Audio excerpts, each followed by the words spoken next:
The morning light filtered through half-drawn blinds, casting long shadows across a room filled with memories. William Harmon sat at his desk, weathered hands moving across the keyboard with surprising dexterity for a man of 68. The glow of the computer screen illuminated a face carved by time and war, deep lines around eyes that had seen more than most could imagine. On the wall behind him hung faded photographs, frozen moments from another life. A young man in uniform, standing proudly beside an M48 Patton tank. The same man decades later receiving a Silver Star, in a wedding photo yellowed with age. Bull Harmon, they called him. Not because of his size, though at 6'3", he had always been imposing. The name came from his reputation for charging headlong into danger, for never backing down, for pushing through when others fell back. 30 years in the United States Armored Forces had earned him that name, along with the scars that crisscrossed his body like a roadmap of American conflicts. His fingers paused over the keys as memories flooded back. The acrid smell of diesel and gunpowder, the deafening roar of the tank's main gun, the metallic taste of fear. Hamburger Hill, 1969, his first real engagement as a tank commander. 22 years old and responsible for 3 other lives inside that steel coffin. "Come on, Bull," he muttered to himself, the nickname feeling strange on his own lips after all these years. They're just memories, they can't hurt you anymore. But some memories never fade. They burn themselves into your soul, becoming part of who you are. The thunder of artillery, the screams of the wounded, the weight of command. Harmon glanced at the words on his screen. His memoir, 10 years in the making. 10 years since he'd hung up his uniform for the last time. 10 years since he'd felt truly alive. The phone rang, startling him from his reverie. Few people called his landline anymore. Fewer still at 7 in the morning. "Harmon," he answered, his voice gravel rough from years of shouting orders above the roar of engines. "Still answering the phone like you're in the damn service, I see." The voice on the other end was instantly familiar. Lieutenant General James Davidson. They had served together in the Gulf, shared foxholes and whiskey and stories of home. Now Davidson commanded the National Tactical Armored Center in California, overseeing the future of American armored warfare. "Some habits die hard, Jim," Harmon replied, a small smile creasing his face. "What can I do for you at this ungodly hour?" "I need you, Bull. The program needs you." Harmon's smile faded. He knew what program Davidson was talking about. The next generation of American tanks. The future of the force he had dedicated his life to. He had been following the news, reading the reports. Technology advancing faster than doctrine. Machines becoming smarter than the men who operated them. "I'm retired, Jim. Have been for a decade now. What could you possibly need an old warhorse like me for?" There was a pause on the other end of the line. When Davidson spoke again, his voice had lost its casual tone. "They're trying to remove the human element, Bull. Completely automated tanks. No crew, no commander, just algorithms and artificial intelligence." Harmon felt something cold settle in his stomach. He had watched the progression over his career. 4-man crews becoming 3, manual loading systems replaced by autoloaders. But this was different. "Who's pushing for this?" he asked, though he suspected he already knew the answer. "Lieutenant Colonel Robert Wilson, brilliant mind, MIT, never seen actual combat, of course. Of course, the new breed of officer. Men who had never felt the ground shake beneath them as shells fell, who had never looked another man in the eyes before ending his life, who had never pulled a comrade from a burning vehicle. And you want me to what? Talk some sense into him?" Davidson's laugh was short and without humor. "No, Bull, I want you to beat him. I want you to show them why we still need men like you in those machines." Harmon stared at the photographs on his wall, at the faces of men long dead, at the tanks that had carried them into battle and sometimes brought them home again. "I'll think about it," he said finally. "Don't think too long," Davidson replied. "The future of American armored warfare might depend on it." The line went dead, leaving Harmon alone with his thoughts and his ghosts. 3 days later, Harmon stood at the entrance to the National Tactical Armored Center, squinting against the California sun. The base sprawled across the Mojave Desert, a complex of low buildings and vast training areas that's designed to push men and machines to their limits. His civilian clothes felt strange after a lifetime in uniform.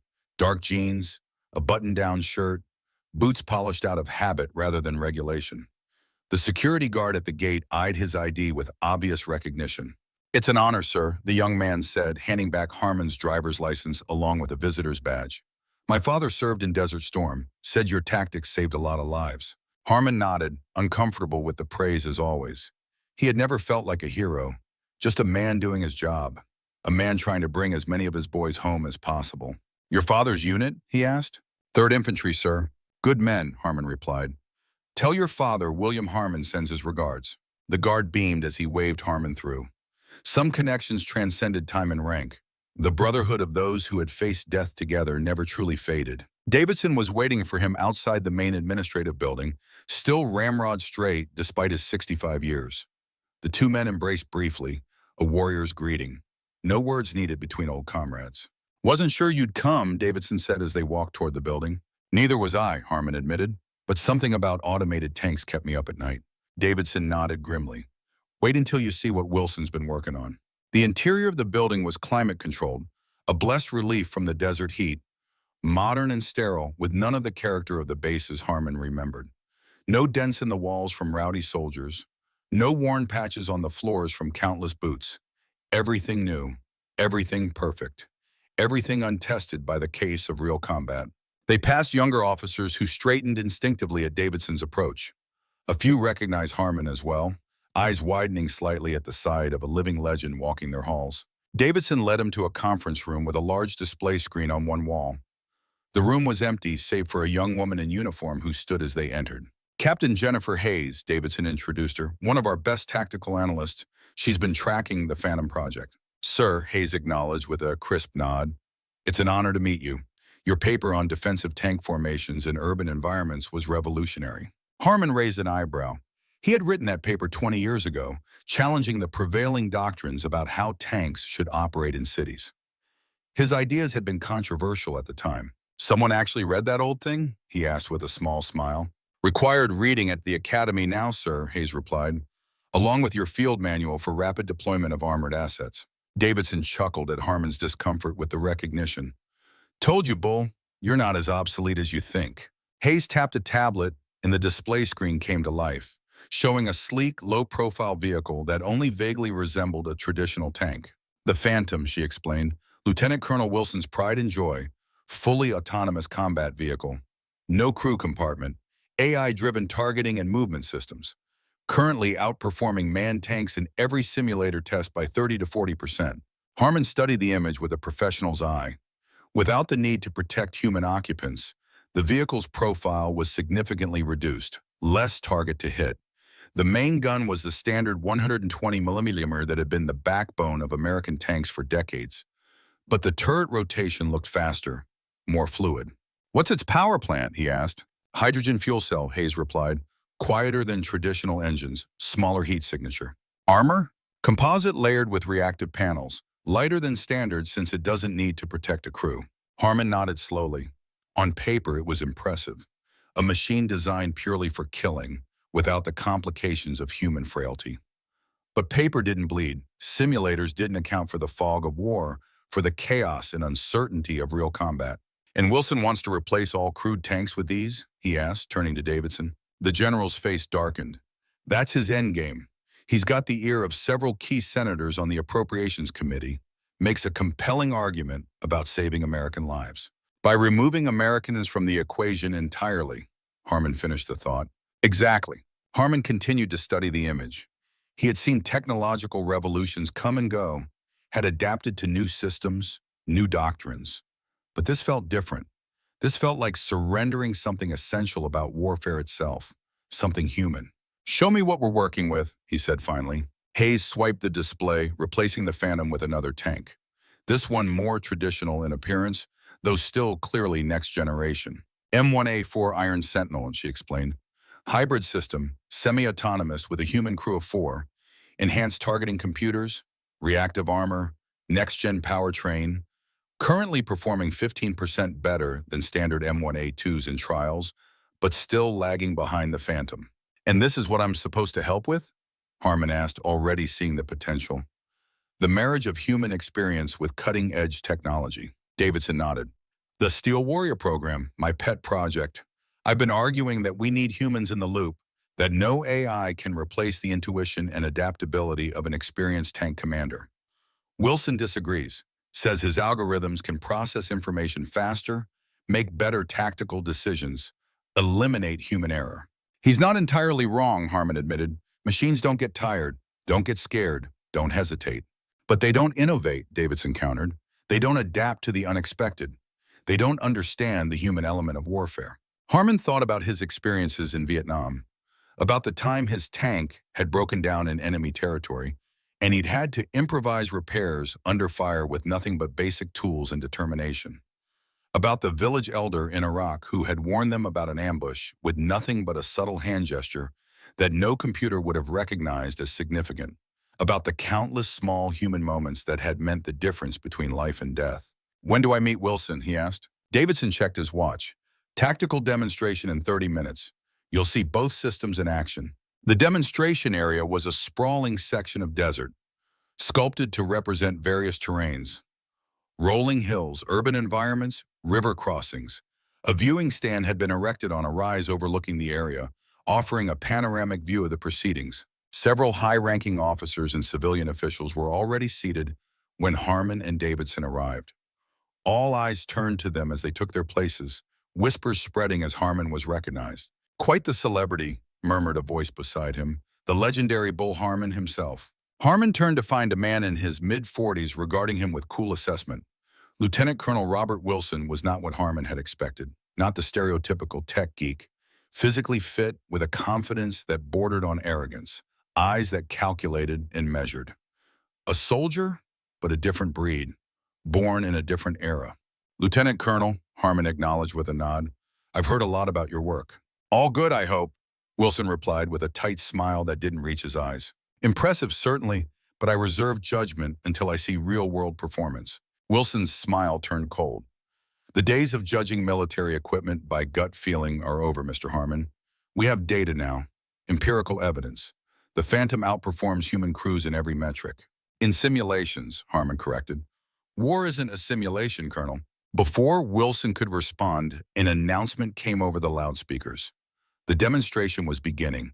Two vehicles entered the field from opposite ends. The Phantom, sleek and predatory, moved with an unsettling grace. The Iron Sentinel, more traditional in appearance but still cutting edge, followed a parallel course. "Today's scenario," the announcer's voice explained, "is a capture and hold operation. Both vehicles will attempt to secure and defend the urban center while neutralizing the opposing force." Harmon watched intently as the tanks maneuvered. The Phantom was faster, its movements precise and economical. The Iron Sentinel moved more cautiously, its human crew taking time to assess and respond. In a straight race across open terrain, the Phantom would clearly win. But warfare was rarely so simple. As the tanks approached the mock urban center, automated enemy systems activated. Simulated RPGs, anti-tank missiles, and artillery began to target both vehicles. Here, Harmon noted with professional interest, the human element began to show its value. The Iron Sentinel's crew reacted to the ambush with textbook precision, but also with creativity. They used a smokescreen to obscure their position, something not in the standard response protocols, but perfectly suited to the situation. They identified the primary threat vectors and neutralized them in priority order, showing an intuitive understanding of which enemies pose the greatest danger. The Phantom, by contrast, followed its programming flawlessly. It neutralized threats with incredible accuracy and speed, but it prioritized based purely on algorithm, taking out targets in an order that made perfect sense to a computer but ignored the tactical reality of the battlefield. It wasted time and ammunition on distant threats, while closer, more dangerous enemies continued to fire. "Your AI doesn't understand threat assessment," Harmon noted quietly. Wilson's jaw tightened. "It's calculating based on statistical probability of damage." War isn't statistics, it's chaos, it's instinct. It's knowing when to break the rules. As if to prove his point, the Iron Sentinel did something unexpected. Rather than continuing to engage the enemy positions one by one, it crashed through a simulated building, creating a new path that allowed it to flank the heaviest concentration of opposition forces. A human decision, creative, adaptive. The Phantom, still following its programming, continued its methodical elimination of threats in order of computed priority. Efficient, but predictable. "Unconventional tactics," Wilson muttered disapprovingly. "Risky, unnecessarily destructive." "Effective," Harmon countered as the Iron Sentinel secured its objective while the Phantom was still clearing its predetermined path. When the demonstration concluded, the data showed mixed results. The Phantom had neutralized more enemy positions and taken less simulated damage. But the Iron Sentinel had secured the objective faster and with lower collateral damage to the urban environment. As the assembled officials discussed the results, Davidson pulled Harmon aside. "What did you think?" he asked quietly. Harmon considered for a moment. "The Phantom is impressive, fast, accurate, lethal, but it lacks something essential. Call it intuition. Call it the human factor. In a structured environment against a predictable enemy, it would excel. But that's not how war works. War is messy. War is human." Davidson nodded grimly. "That's what I've been saying, but the data looks good on paper, and paper is what Congress sees." "Then we need to change the test," Harmon replied. "An idea forming. We need conditions that highlight what humans bring to the equation."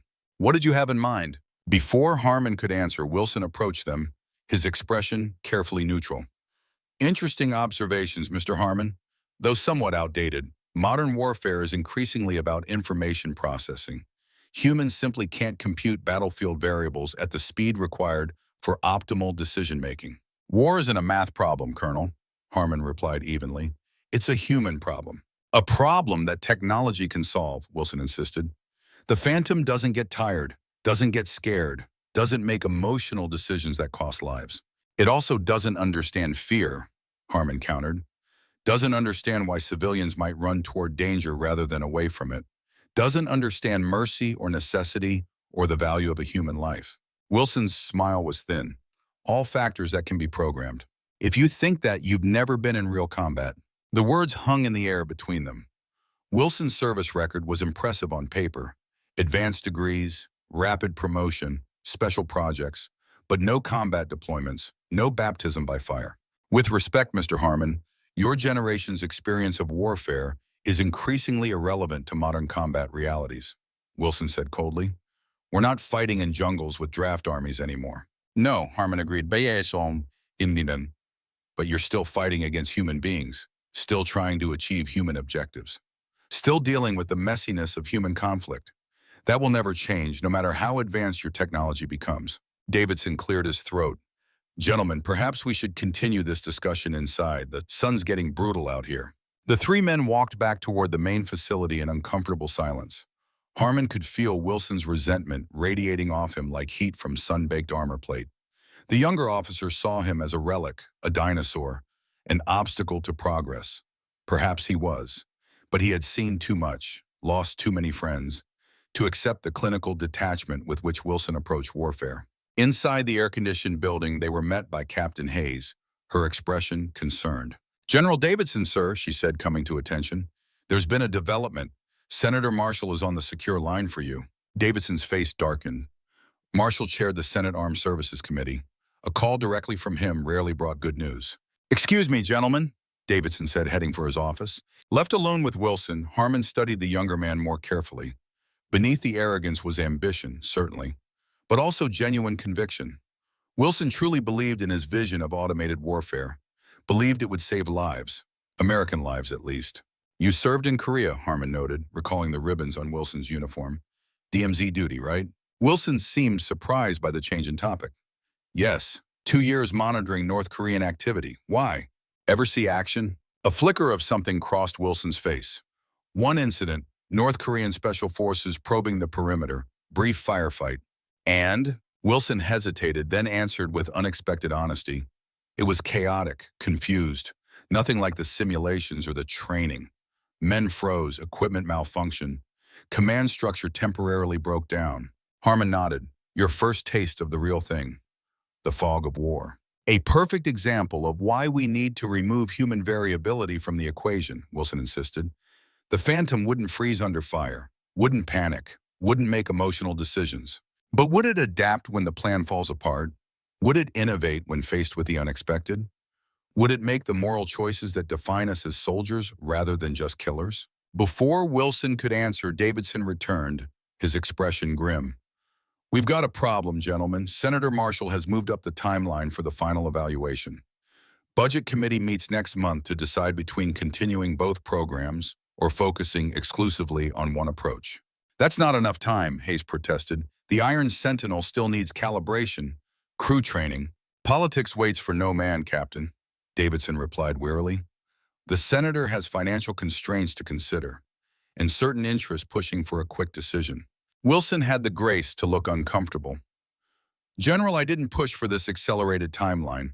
I'm confident the Phantom will prove superior whenever the evaluation takes place. But I agree that both systems deserve a fair assessment. How gracious of you, Harmon remarked dryly. What exactly is this final evaluation? Davidson and Wilson exchanged glances. It was Hayes who answered. A direct competition, tank versus tank. A simulated battlefield with multiple objectives and variable conditions. The system that performs better gets the funding.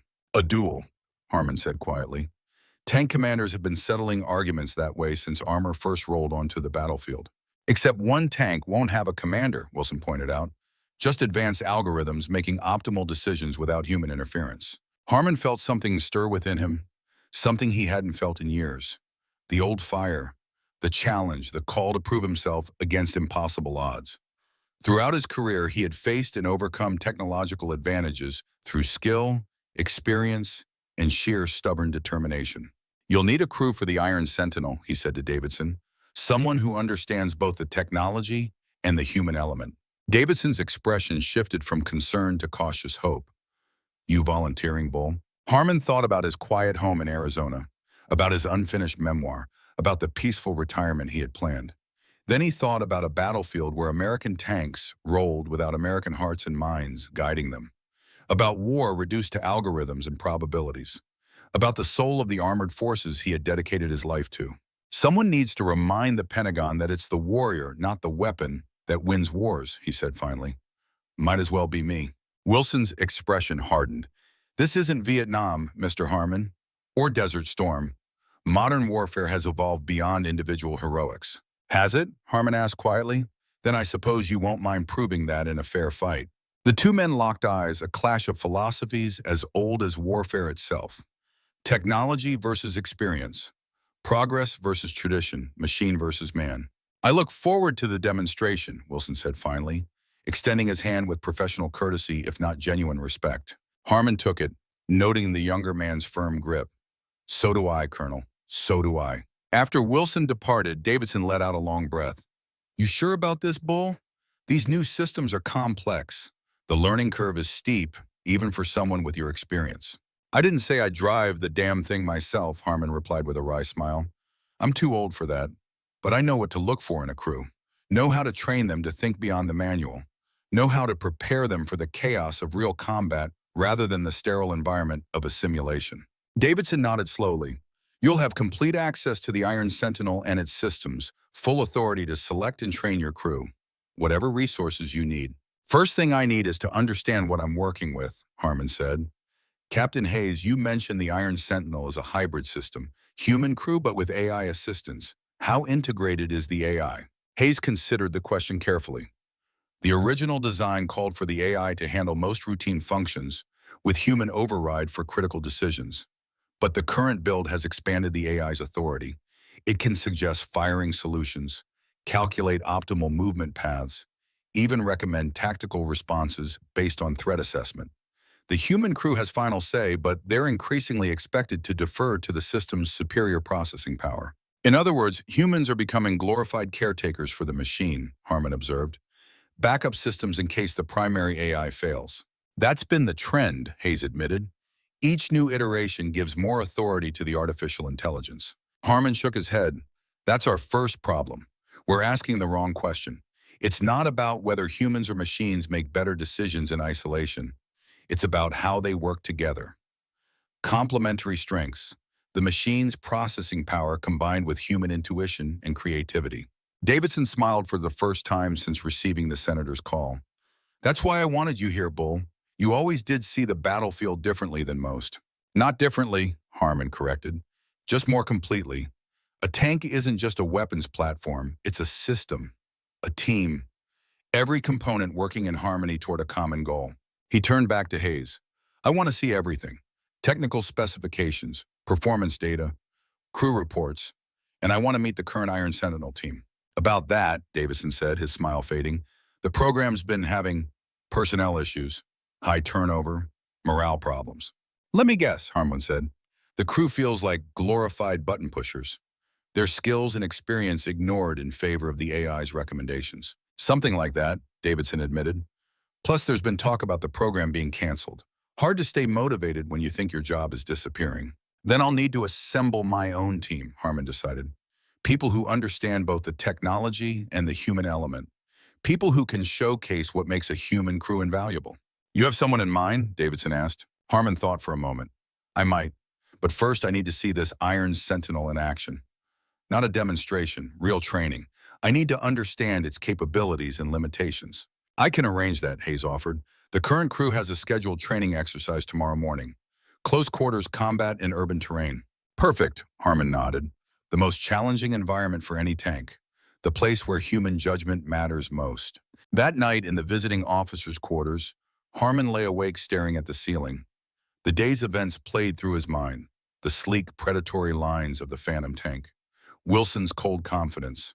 The Iron Sentinel's struggling performance. He reached for his phone and pulled up a number he hadn't called in years. It rang 4 times before a gruff voice answered. Do you have any idea what time it is in Colorado? Despite everything, Harmon smiled. Hello to you too, Maria. There was a pause, then recognition. Harmon? William Harmon? Jesus Christ, it's been, what, 8 years? Something like that, he agreed. How's civilian life treating you, Sergeant Ramirez? Or is it Miss Ramirez now? Still Sergeant, she corrected. National Guard keeps me busy 1 weekend a month. Rest of the time I'm teaching JROTC at the local high school, shaping the minds of America's future warriors. Any good ones? A few, she allowed. None with your instincts for armored warfare, though. What's this about, Bull? You don't call old tank drivers in the middle of the night for no reason. He hesitated, then decided on the direct approach. Maria Ramirez had never appreciated anything else. How would you feel about getting back in a tank? A real tank. Next generation stuff. The silence that followed was telling. When she finally spoke, her voice had lost its casual tone. Is this official? As official as it gets, he confirmed. National Tactical Armored Center. General Davidson's personal project. Another long pause. You know why I left active duty, Bull? He did know. Maria had been the best tank driver he'd ever served with. Intuitive feel for the machine. Natural talent for terrain navigation. Could make 80 tons of steel, dance like a ballerina. But her career had stalled despite his recommendations.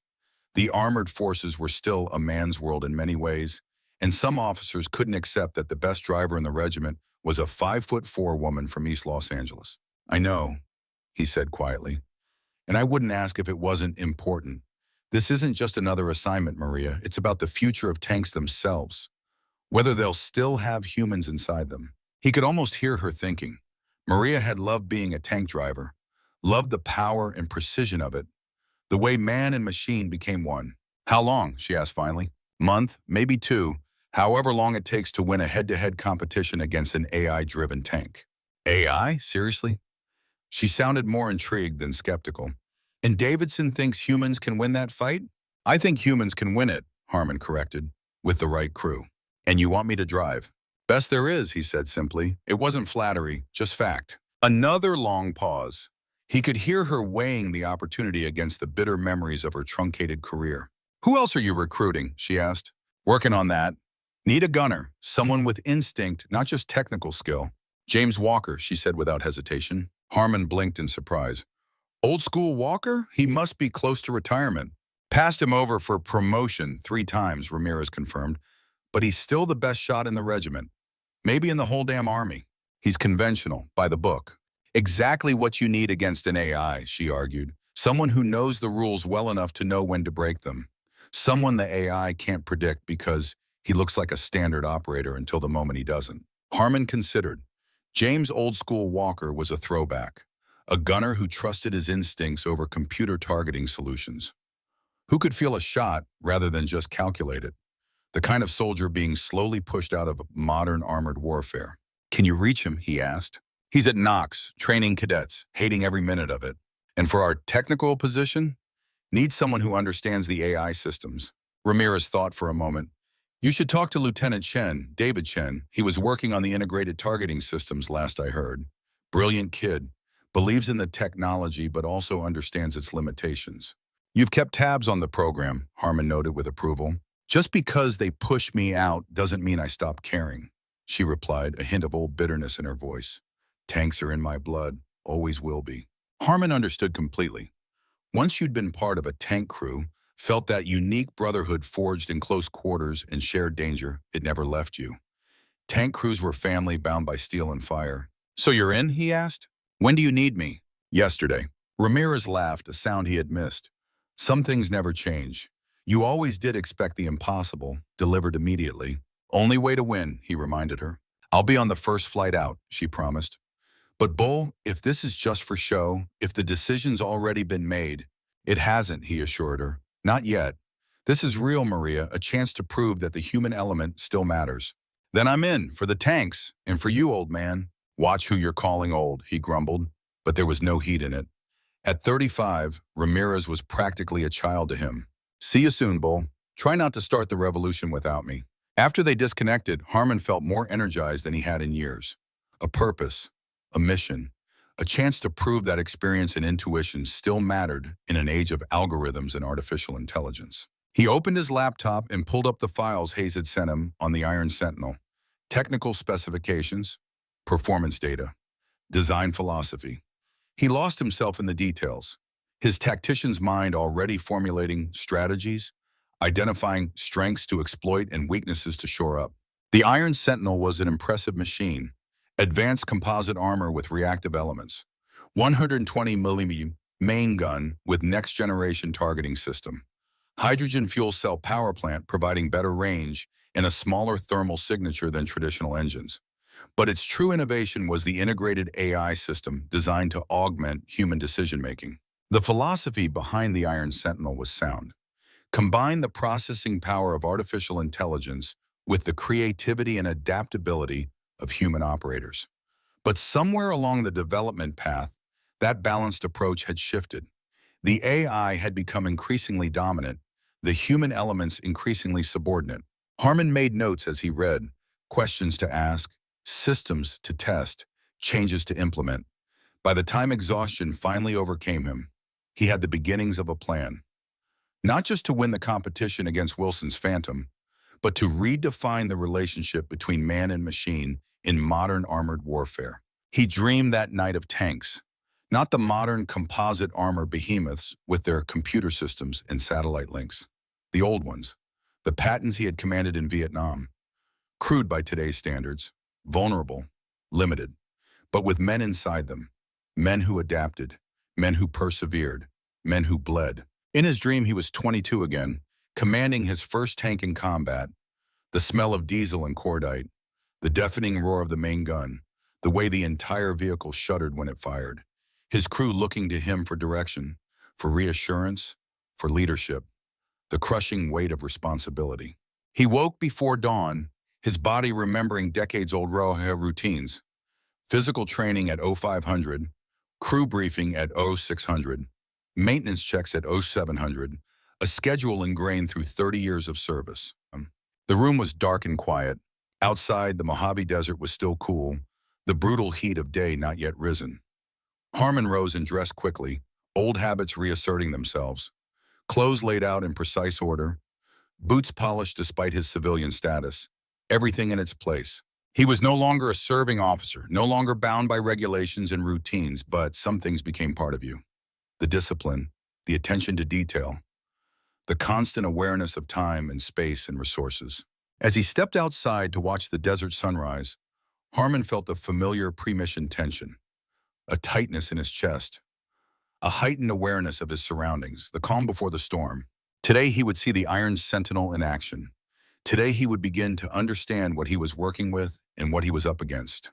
Today was the first day of his last battle, not against a human enemy this time, but against the relentless march of technology that threatened to make soldiers like him obsolete. William Bull Harmon had never run from a fight in his life. He wasn't about to start now, not when the soul of armored warfare itself hung in the balance. The sun crested the eastern mountains, painting the desert in gold and crimson. A new day, a new mission, a final chance to prove that in the crucible of combat, the human element was not a liability to be engineered away, but the essential component that transformed a machine into a weapon. A weapon with a soul, a weapon with judgment, a weapon worthy of the American flag painted proudly on its armor. Harmon squared his shoulders and turned back toward the base, purpose in every step.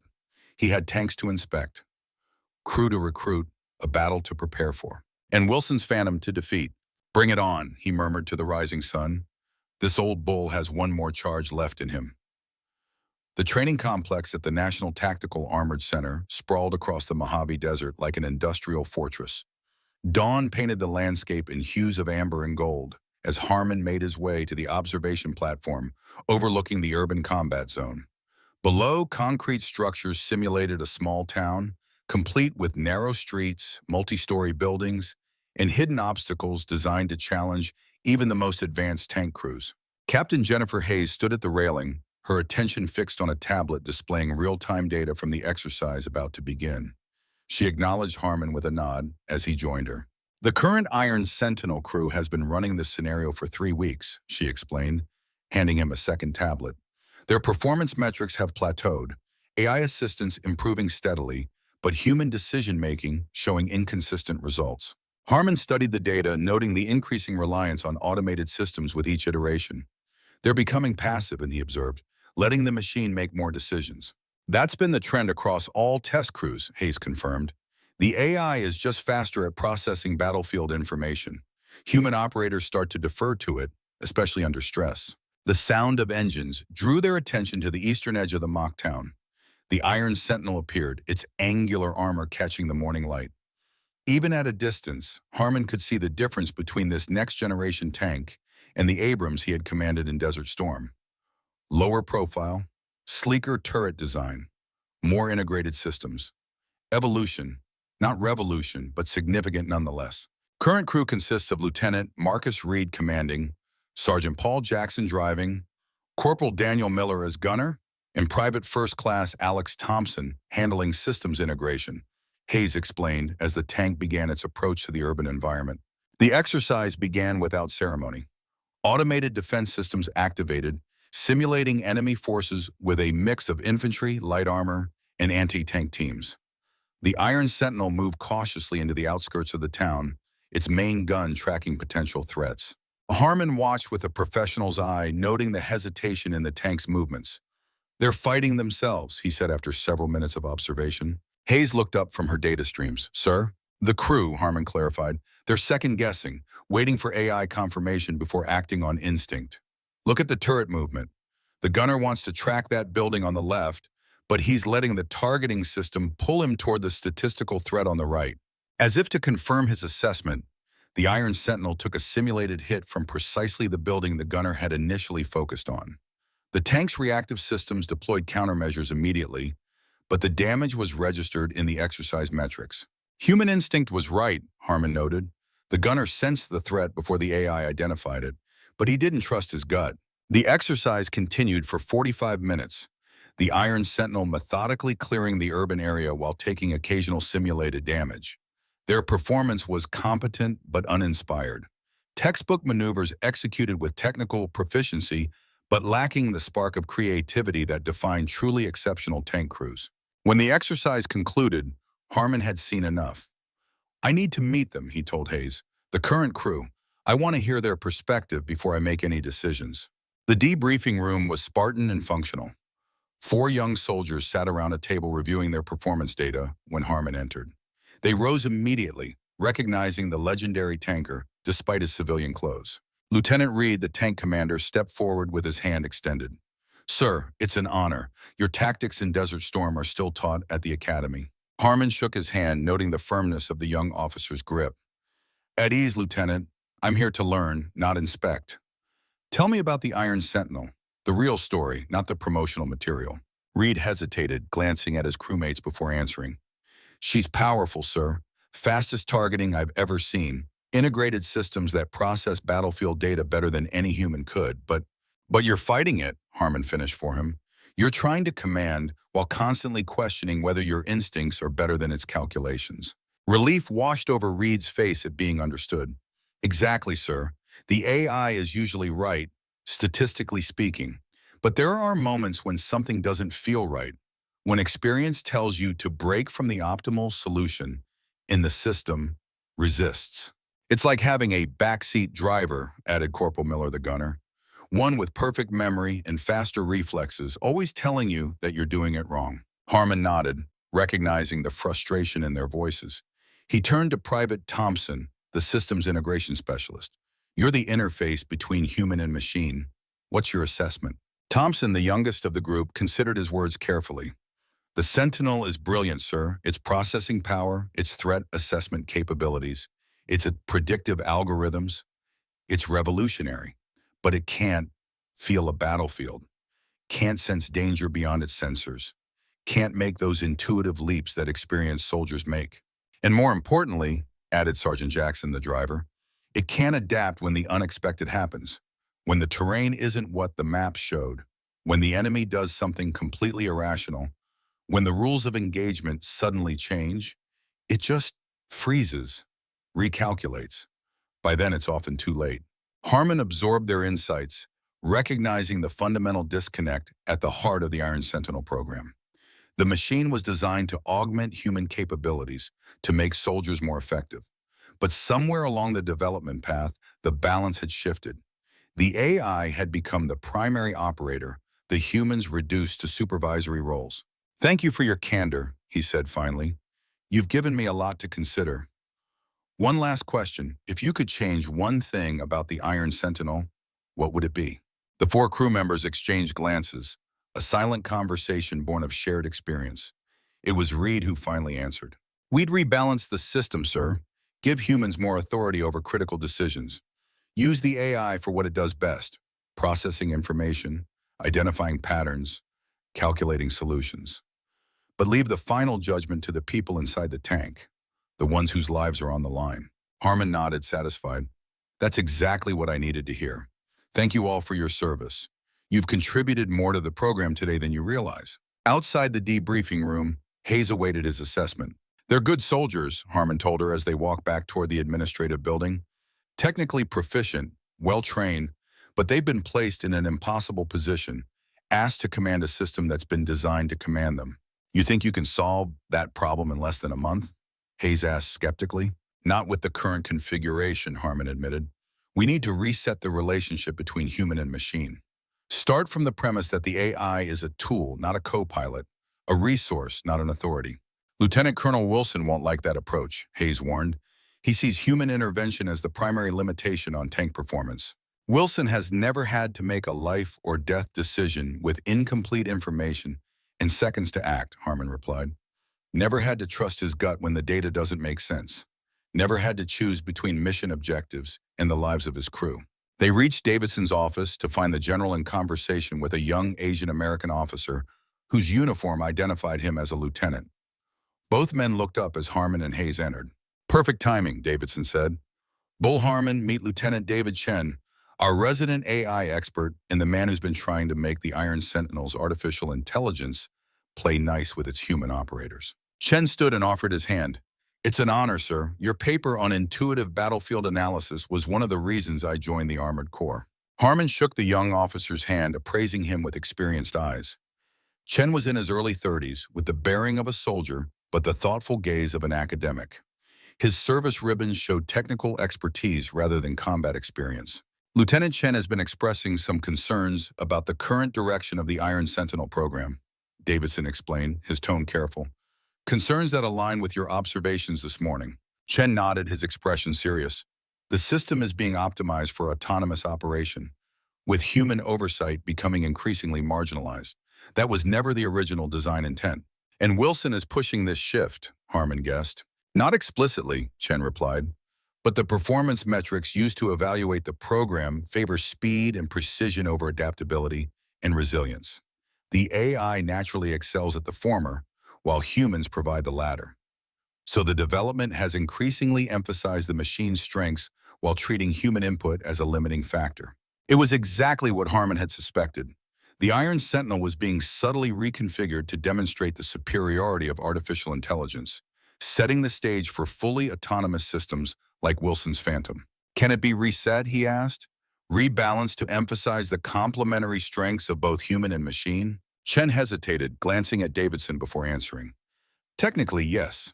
The underlying architecture was designed for partnership, not replacement, but it would require significant recalibration of the AI's decision trees, redefining its role from primary operator to advanced support system. How long? 2 weeks, minimum, working around the clock. Harmon nodded. Then that's where we start. Lieutenant, consider yourself reassigned to my team, effective immediately. I need the Iron Sentinel reconfigured to enhance human decision-making, not replace it. Chen's eyes widened slightly, but he recovered quickly. Sir, that would directly contradict Lieutenant Colonel Wilson's current development directives. I'm aware, Harmon replied evenly. General Davidson, I assume I have the authority to make these changes? Davidson looked uncomfortable but resolute. This is your show, Bull. If you think this is the path to proving the value of human operators, then that's the direction we'll take. I'll handle Wilson. Thank you, sir. Harmon turned back to Chen. You have your orders, Lieutenant. I need the Iron Sentinel's AI reprogrammed to serve its human operators, not the other way around. Yes, sir, Chen replied, his voice steady despite the enormity of the task. I'll begin immediately. Good, now we need to complete our crew. Captain Hayes, any word from Sergeant Ramirez or Sergeant Walker? Hayes checked her tablet. Sergeant Maria Ramirez arrived at McCarran Airport 30 minutes ago. Transport is bringing her to base now. Sergeant James Walker is scheduled to arrive this evening. Harmon felt the first stirring of genuine optimism.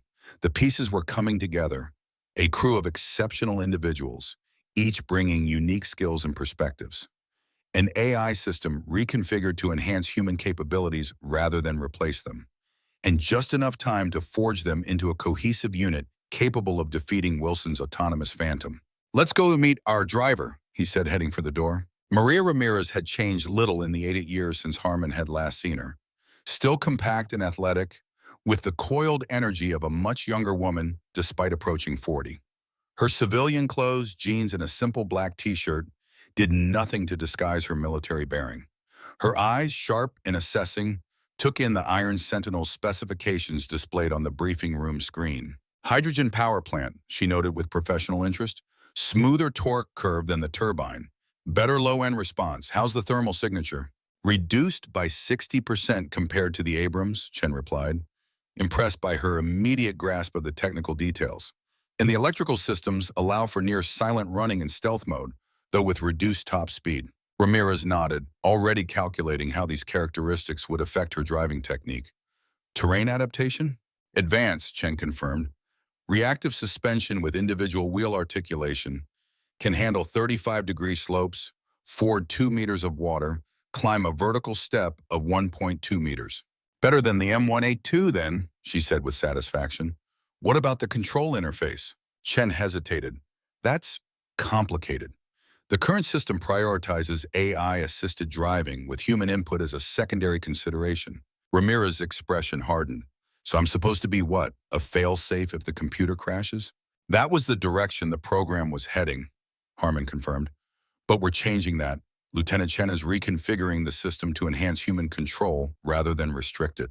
Can it be done in time? She asked skeptically. It has to be, Chen replied simply. Otherwise, we've already lost to the Phantom. Ramirez studied the young officer, measuring his resolve. Whatever she saw must have satisfied her because she nodded briskly. When do I get to drive this thing? Tomorrow, Harmon told her. Once Walker arrives and we've had our first full briefing.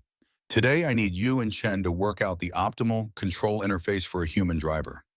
Something that gives you the information you need without overwhelming your senses or second-guessing your decisions.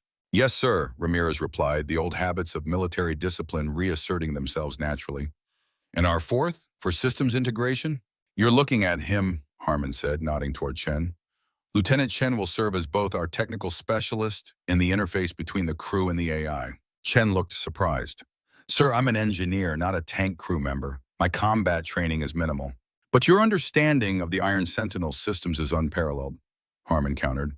And more importantly, you believe in the value of human operators. That's what this crew needs.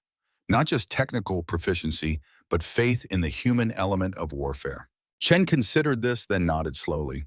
I'll need crash courses in crew procedures, emergency protocols. Walker and Ramirez will get you up to speed, Harmon assured him. Between them, they have 30 years of tank crew experience. Listen and learn. The door opened and Hayes entered, accompanied by an older man in civilian clothes. James Old School Walker had aged since Harmon had last served with him, gray now dominating his close-cropped hair, lines deeper around his eyes. But he still moved with the deliberate precision of a career soldier, his gaze taking in the room and its occupants with one comprehensive sweep. "Sergeant Walker," Harmon greeted him, extending his hand. "Thank you for coming on such short notice." Walker shook his hand firmly. "When Bull Harmon calls, sir, you answer." "Though I must admit I was surprised. Thought you were enjoying retirement." "So was I," Harmon replied with a wry smile, "until I learned they were trying to remove humans from tanks altogether." Walker's expression darkened. "So the rumors are true, fully automated, no crew." "That's the competing vision," Harmon confirmed. "Lieutenant Colonel Wilson's Phantom tank. No humans inside, just artificial intelligence making all the decisions.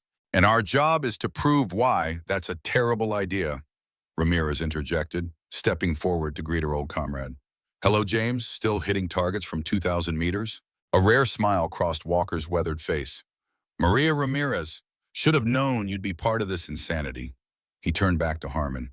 "So it's the four of us against a computer?" "Four humans and our own AI, Harmon clarified, gesturing to Chen. "Lieutenant Chen is reconfiguring the Iron Sentinel's artificial intelligence to work with us rather than instead of us." Walker studied the young officer skeptically.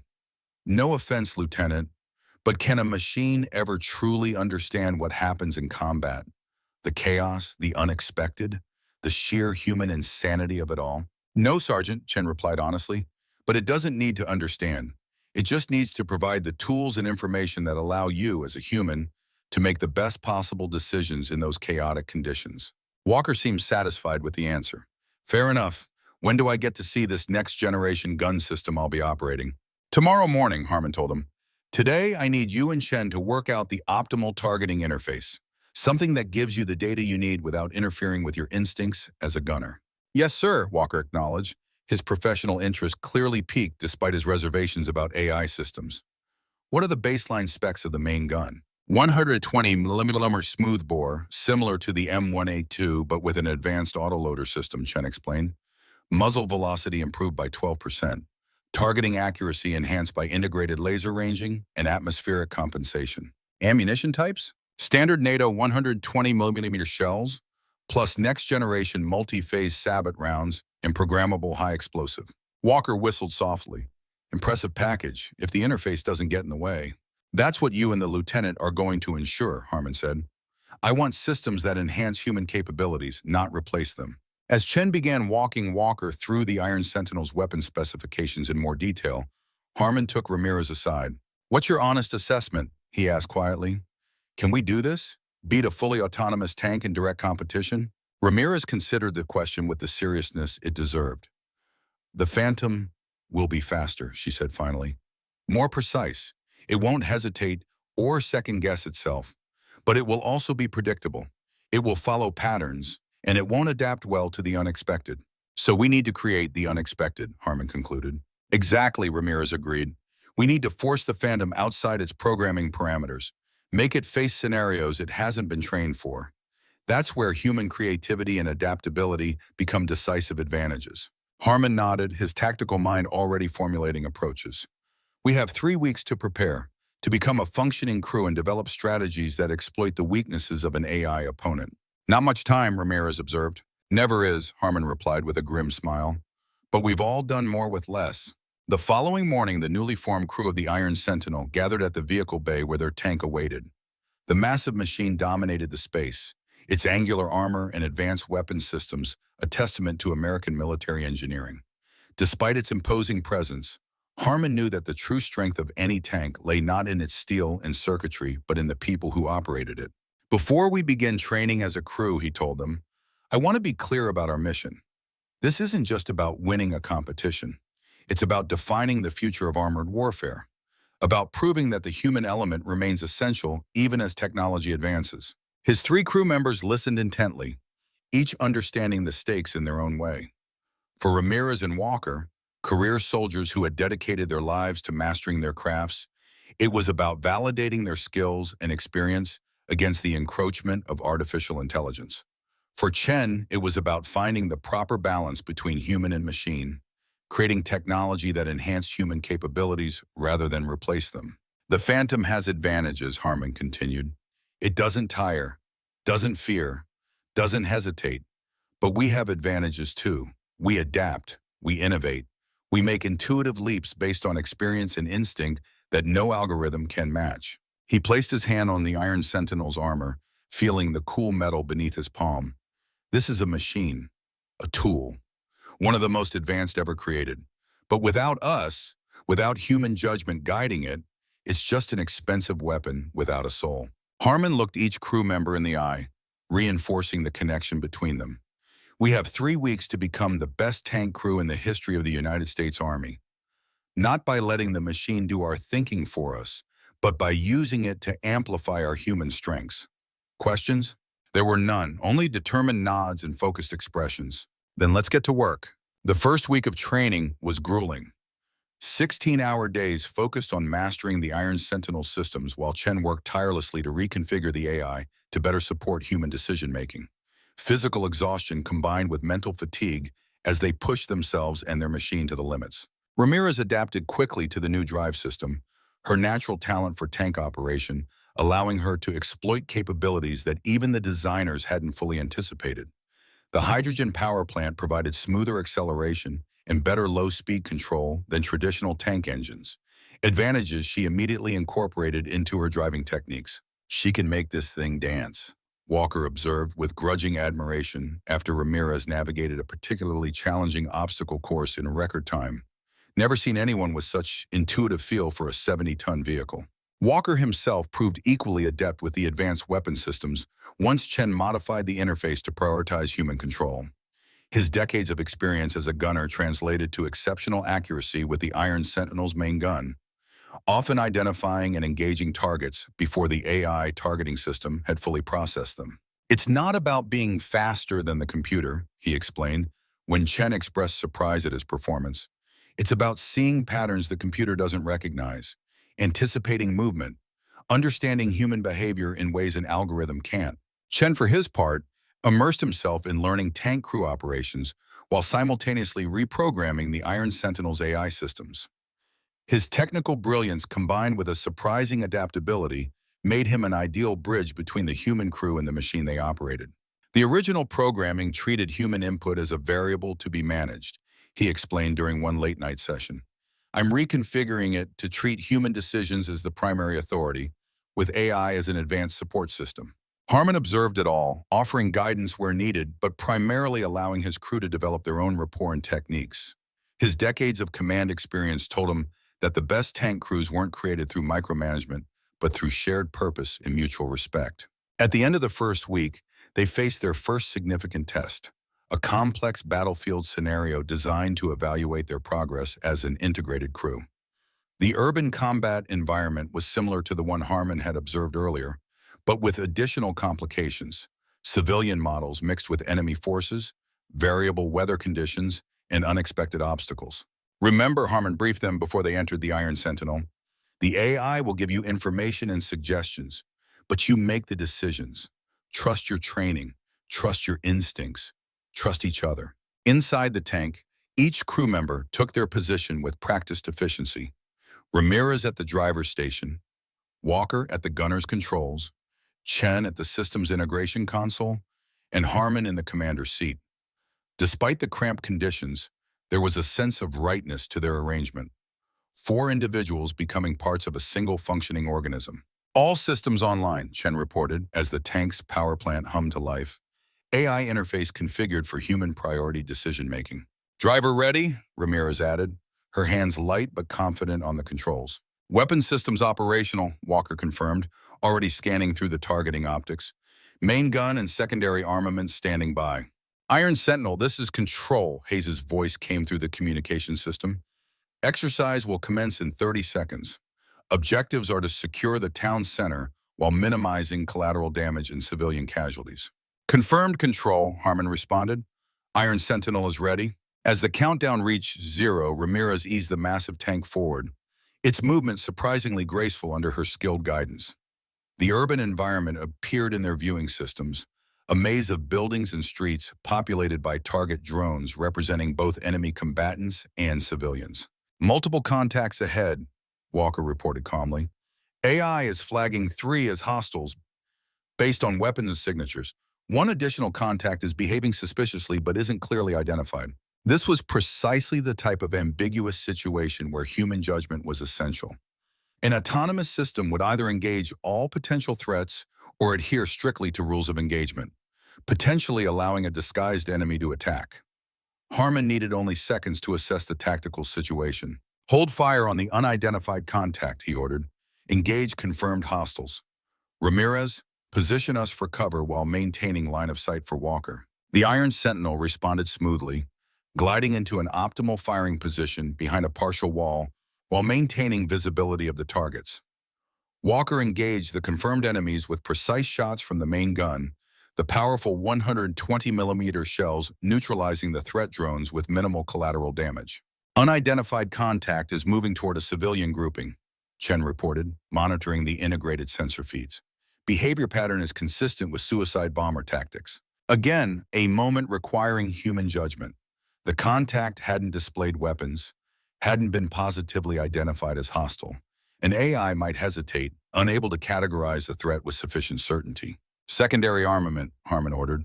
Warning shot, then disable if behavior continues. Walker switched to the coaxial machine gun, firing a burst that struck just in front of the suspicious figure. When the target continued its approach to civilians, a second burst disabled it, confirming the threat assessment when a simulated explosive device was detected. Threat neutralized, Walker reported. Movement on our right flank, Ramirez called out, her situational awareness extending beyond her driving duties. Multiple vehicles approaching fast. The scenario was evolving, testing their ability to adapt to changing conditions. Harmon made quick tactical calculations, weighing options and potential outcomes. Reposition to Building Charlie, he ordered, referring to a sturdy structure with good sight lines in several directions.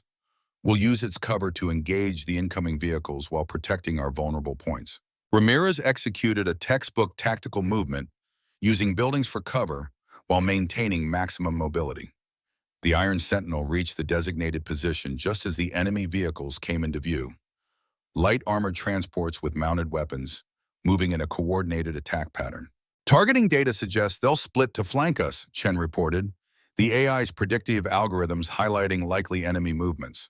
They're expecting us to stay put, Harmon observed. Standard defensive posture. Let's surprise them. Ramirez, on my mark, break cover and push straight toward the lead vehicle. Walker, be ready to engage at point-blank range. It was an unconventional tactic, one that the enemy formation wasn't prepared for. When Ramirez surged the Iron Sentinel forward, the opposing forces hesitated, their predetermined flanking maneuver disrupted by the unexpected aggression. Walker exploited the confusion, engaging the lead vehicle with a precision shot that disabled it, creating an obstacle for those following. The remaining enemy units attempted to adjust their approach, but were caught in a crossfire as the Iron Sentinel continued its aggressive push. Within minutes, the threat had been neutralized, the Iron Sentinel taking minimal simulated damage in the process. As the exercise concluded, Harmon felt the first real sense that they were becoming what he had envisioned. Not just 4 skilled individuals, but a true tank crew, utilizing both human judgment and technological advantage to maximum effect. Exercise complete, Hayes announced over the communication system. Initial assessment shows 87% mission success rate with minimal collateral damage. Significantly improved performance over previous Iron Sentinel crews. As they exited the tank, Harmon could see the satisfaction on his crew's faces. They had performed well, adapting to challenging circumstances while effectively utilizing the Iron Sentinel's capabilities. But more importantly, they had begun to develop the instinctive coordination and mutual trust that defined exceptional tank crews. Good work, he told them simply. We're making progress. Unknown to Harmon and his crew, their exercise had been observed not only by Hayes and the official evaluation team, but also by Lieutenant Colonel Wilson. The officer stood in the shadows of the observation platform, his expression unreadable as he watched the Iron Sentinel's performance. Later that evening, as Chen worked on further refinements to the AI interface, an alert appeared on his screen. Someone was accessing the Iron Sentinel systems remotely, examining the modifications he had made to the artificial intelligence protocols. Chen traced the access point, his concern growing as he realized the intrusion originated from Wilson's department. Not just viewing the changes, but actively scanning for vulnerabilities, points where the reconfigured AI might fail under stress. He reported the discovery to Harmon immediately. He's studying our modifications, Harmon concluded after reviewing Chen's findings, looking for weaknesses to exploit in the competition. Should I lock him out? Chen asked. I could implement additional security protocols. Harmon considered the implications. No, let him look. In fact, give him something interesting to see. Sir, we're going to set a trap, Lieutenant. Feed false information into the system. Make Wilson believe our tactical approach will be different than what we actually intend. Chen's eyes widened as he understood the strategy. Psychological warfare, sir, using Wilson's own intelligence gathering against him. Exactly, Harmon confirmed with a grim smile. If he wants to spy on our preparations, let's make sure he sees exactly what we want him to see. The next morning, Wilson confronted Harmon directly as he observed the crew's physical training regimen. Interesting modifications you're making to the Iron Sentinel, Wilson remarked, his tone casual but his eyes sharp. Quite a departure from the development roadmap. The roadmap was leading to human obsolescence, Harmon replied evenly. I'm just correcting the course. Wilson's smile was thin. Progress isn't something you can stop, Mr. Harmon. Automation, artificial intelligence, autonomous systems, they're the future of warfare, whether you approve or not. I'm not against progress, Colonel. I'm against removing human judgment from life and death decisions. There's a difference. Is there? Wilson challenged. Human judgment is inconsistent, fallible, emotional. The Phantom eliminates those variables, creates a more efficient, more effective fighting machine. Harmon studied the younger officer, recognizing the zealot's conviction in his eyes. Wilson truly believed in his vision of automated warfare, saw it as the inevitable next step in military evolution. There would be no convincing him through debate or reasoned argument. Only practical demonstration would suffice. We'll let the competition decide, Harmon said finally. May the best system win. Oh, it will, Wilson assured him with absolute confidence. The mathematical certainty of superior technology always prevails over outdated traditions and sentimentality. As Wilson walked away, Harmon reflected on the fundamental disconnect in their perspectives. For Wilson, warfare was a technical problem to be solved through superior engineering and advanced algorithms. For Harmon, who had experienced its bloody reality firsthand, it remained an essentially human endeavor, chaotic and unpredictable, requiring human judgment to navigate its moral and tactical complexities. The second week of training intensified as the crew mastered basic operations and moved to advanced tactical scenarios. Harmon pushed them relentlessly, creating increasingly challenging conditions designed to force adaptation and creative problem-solving. The Phantom will excel in conventional engagements, he explained during one briefing. Its programming is based on established doctrine and historical data. Our advantage lies in the unexpected, in situations that fall outside its parameters. To that end, they practiced unorthodox tactics, using terrain features in ways tanks typically wouldn't, employing the main gun for indirect fire beyond standard engagement distances, even operating with deliberately degraded systems to simulate battlefield damage. In Vietnam, we lost primary hydraulics during an ambush, Harmon recounted during one particularly grueling session. Had to manually traverse the turret while under fire from 3 directions. Not in any manual, not something you train for, but we adapted and survived. That's what humans bring to the equation, the ability to function beyond design specifications when circumstances demand it. The crew absorbed these lessons, integrating them into their growing repertoire of skills. Chen continued refining the AI interface, creating a system that provided information without imposing decisions, that suggested options without limiting human choice. The key breakthrough was changing the AI's fundamental parameters, he explained to Hayes during a systems review. Instead of optimizing for mission success at all costs, I've reconfigured it to prioritize crew effectiveness. It now sees itself as a support system, not the primary decision maker. Hayes seemed impressed but concerned. And you're sure this approach can compete with the Phantom's fully autonomous capabilities? In standard scenarios, probably not, Chen admitted. The Phantom will be faster, more precise, more consistent. But in complex, unpredictable situations, when the unexpected occurs, I believe our human crew with AI support will prove superior. As the second week concluded, they faced another evaluation exercise. this time in desert terrain with rapidly changing weather conditions. Sandstorms reduce visibility to near zero at unpredictable intervals, forcing reliance on non-visual sensing systems and intuitive navigation. Inside the Iron Sentinel, the crew operated with growing confidence despite the challenging conditions. Ramirez navigated through blinding sand using a combination of terrain mapping data and her innate feel for the ground beneath their tracks. Walker engaged targets through the obscuring dust with uncanny accuracy, trusting his instincts when electronic targeting systems provided conflicting information.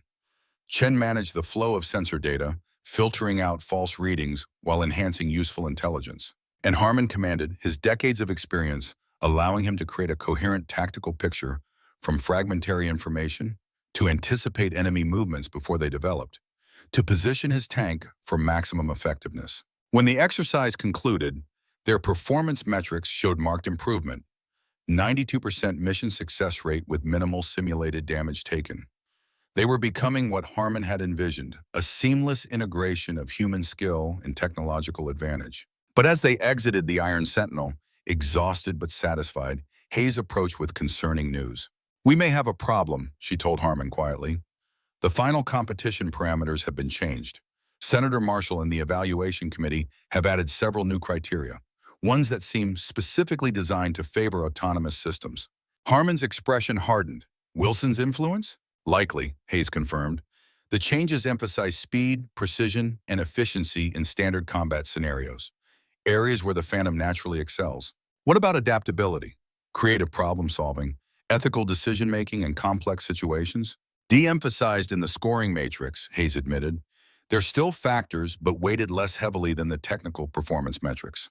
Harmon absorbed this information, recognizing the attempted manipulation, but refusing to be discouraged by it. "Then we'll just have to be that much better," he decided. "If they want to stack the deck, we'll change the game." The following day, during their tactical briefing, Harmon shared the development with his crew. "The competition parameters have been altered to favor the Phantom's capabilities," he explained bluntly. "They're hoping to create conditions where an autonomous system appears objectively superior to a human crew." "Can they do that?" Ramirez asked, indignation clear in her voice. "Change the rules mid-preparation?" "They can, and they have," Harmon confirmed. "But it changes nothing about our approach. We were never going to outperform an AI in standardized, predictable scenarios. Our advantage has always been in forcing the unexpected, creating conditions that fall outside program parameters. So we continue as planned," Walker concluded, "but push even harder on unorthodox tactics and adaptive response." "Exactly," Harmon agreed. "And Lieutenant Chen, I need you to accelerate your work on the AI reconfiguration. Make sure our system is optimized to support human decision-making under all conditions, especially those not covered in standard doctrine." Chen nodded seriously. "I'll need to work through the night, but it can be done." As the briefing concluded and the crew dispersed to their assigned tasks, Harmon remained in the tactical planning room, studying maps and scenario projections. The changed competition parameters were a setback, but not a decisive one.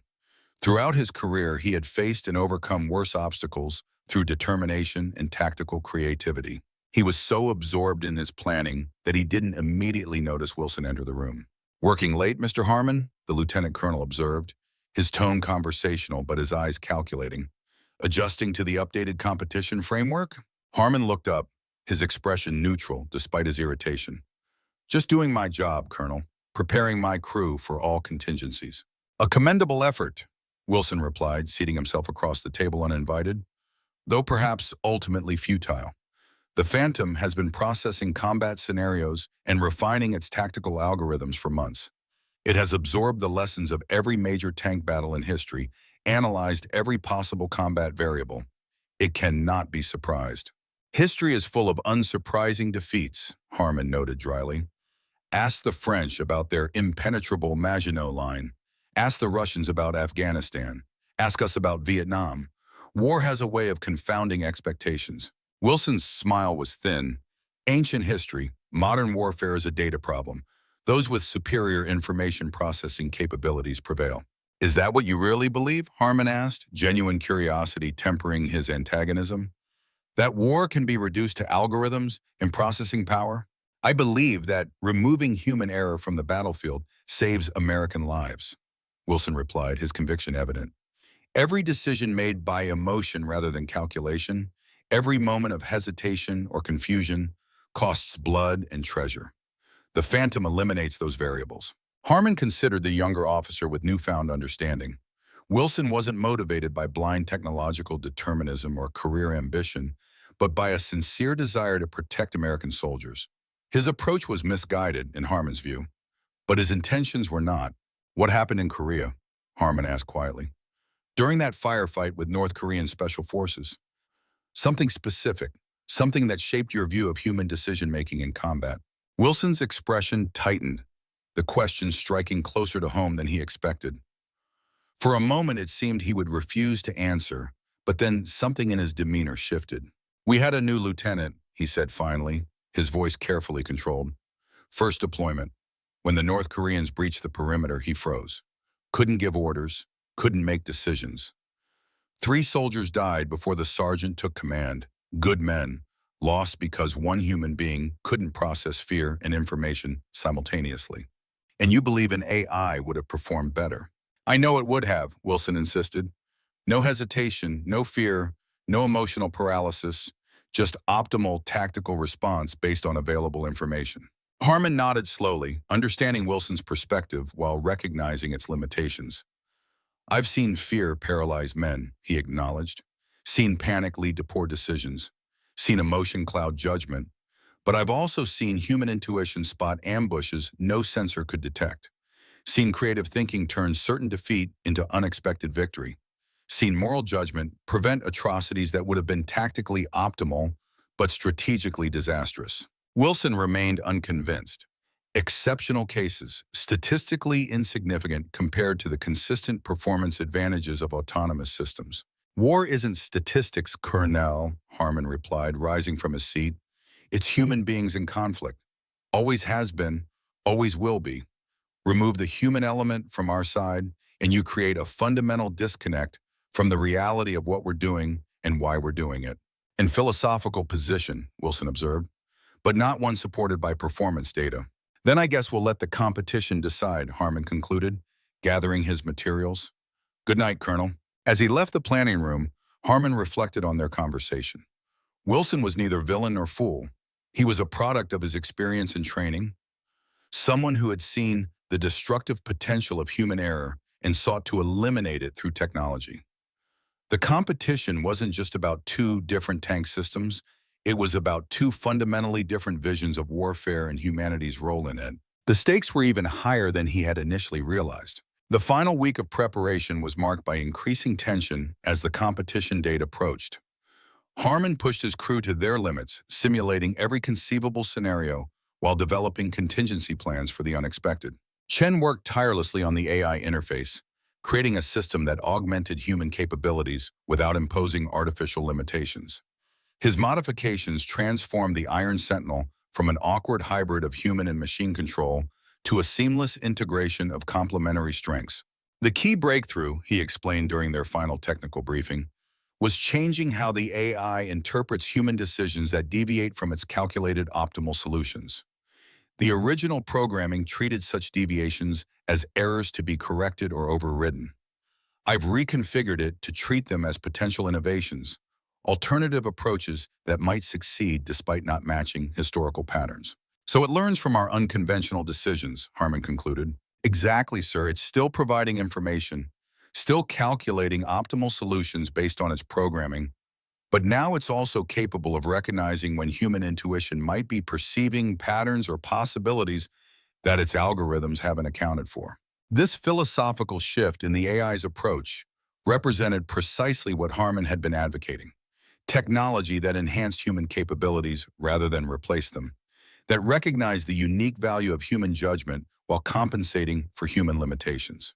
2 days before the competition, during a particularly demanding night exercise, they encountered an unexpected development. Ramirez, executing a high-speed maneuver across broken terrain, reported a sudden drop in hydraulic pressure affecting the Iron Sentinel's suspension system. "Something's wrong," she reported, her voice tense but controlled. "The suspension isn't responding correctly.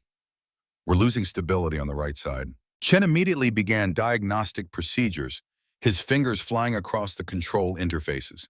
Hydraulic breach detected in the secondary systems. Primary systems still functional, but at reduced capacity. Mechanical failure? Harmon asked, already calculating how this would affect their preparation timeline. Chen's expression grew troubled as the diagnostic results appeared on his screen. No, sir. The system logs show an unauthorized maintenance protocol executed 6 hours ago. Someone intentionally weakened the hydraulic seals. The implication was clear and disturbing. Someone had sabotaged their tank. Given the high security surrounding the program and the limited number of personnel with access to the Iron Sentinel, the list of potential saboteurs was short. Can we repair it? Harmon asked, focusing on immediate priorities rather than accusations. Yes, sir, Chen confirmed. The damage is significant but repairable. We'll need at least 12 hours of maintenance time. Then we return to base immediately, Harmon ordered. Ramirez, take us back using minimal suspension load. Walker, maintain full alert status. Someone wanted to disable us, and they might not be finished. As they limped back to the maintenance bay, Harmon's mind worked through the implications. The sabotage suggested desperation on someone's part, fear that the Iron Sentinel might actually succeed against the Phantom. That was valuable information in itself, confirmation that their progress had been noted and deemed threatening. Davidson was waiting when they returned, his expression grim as Chen reported their findings. This is unacceptable, the general declared after inspecting the damage himself. Deliberate sabotage of a military testing program.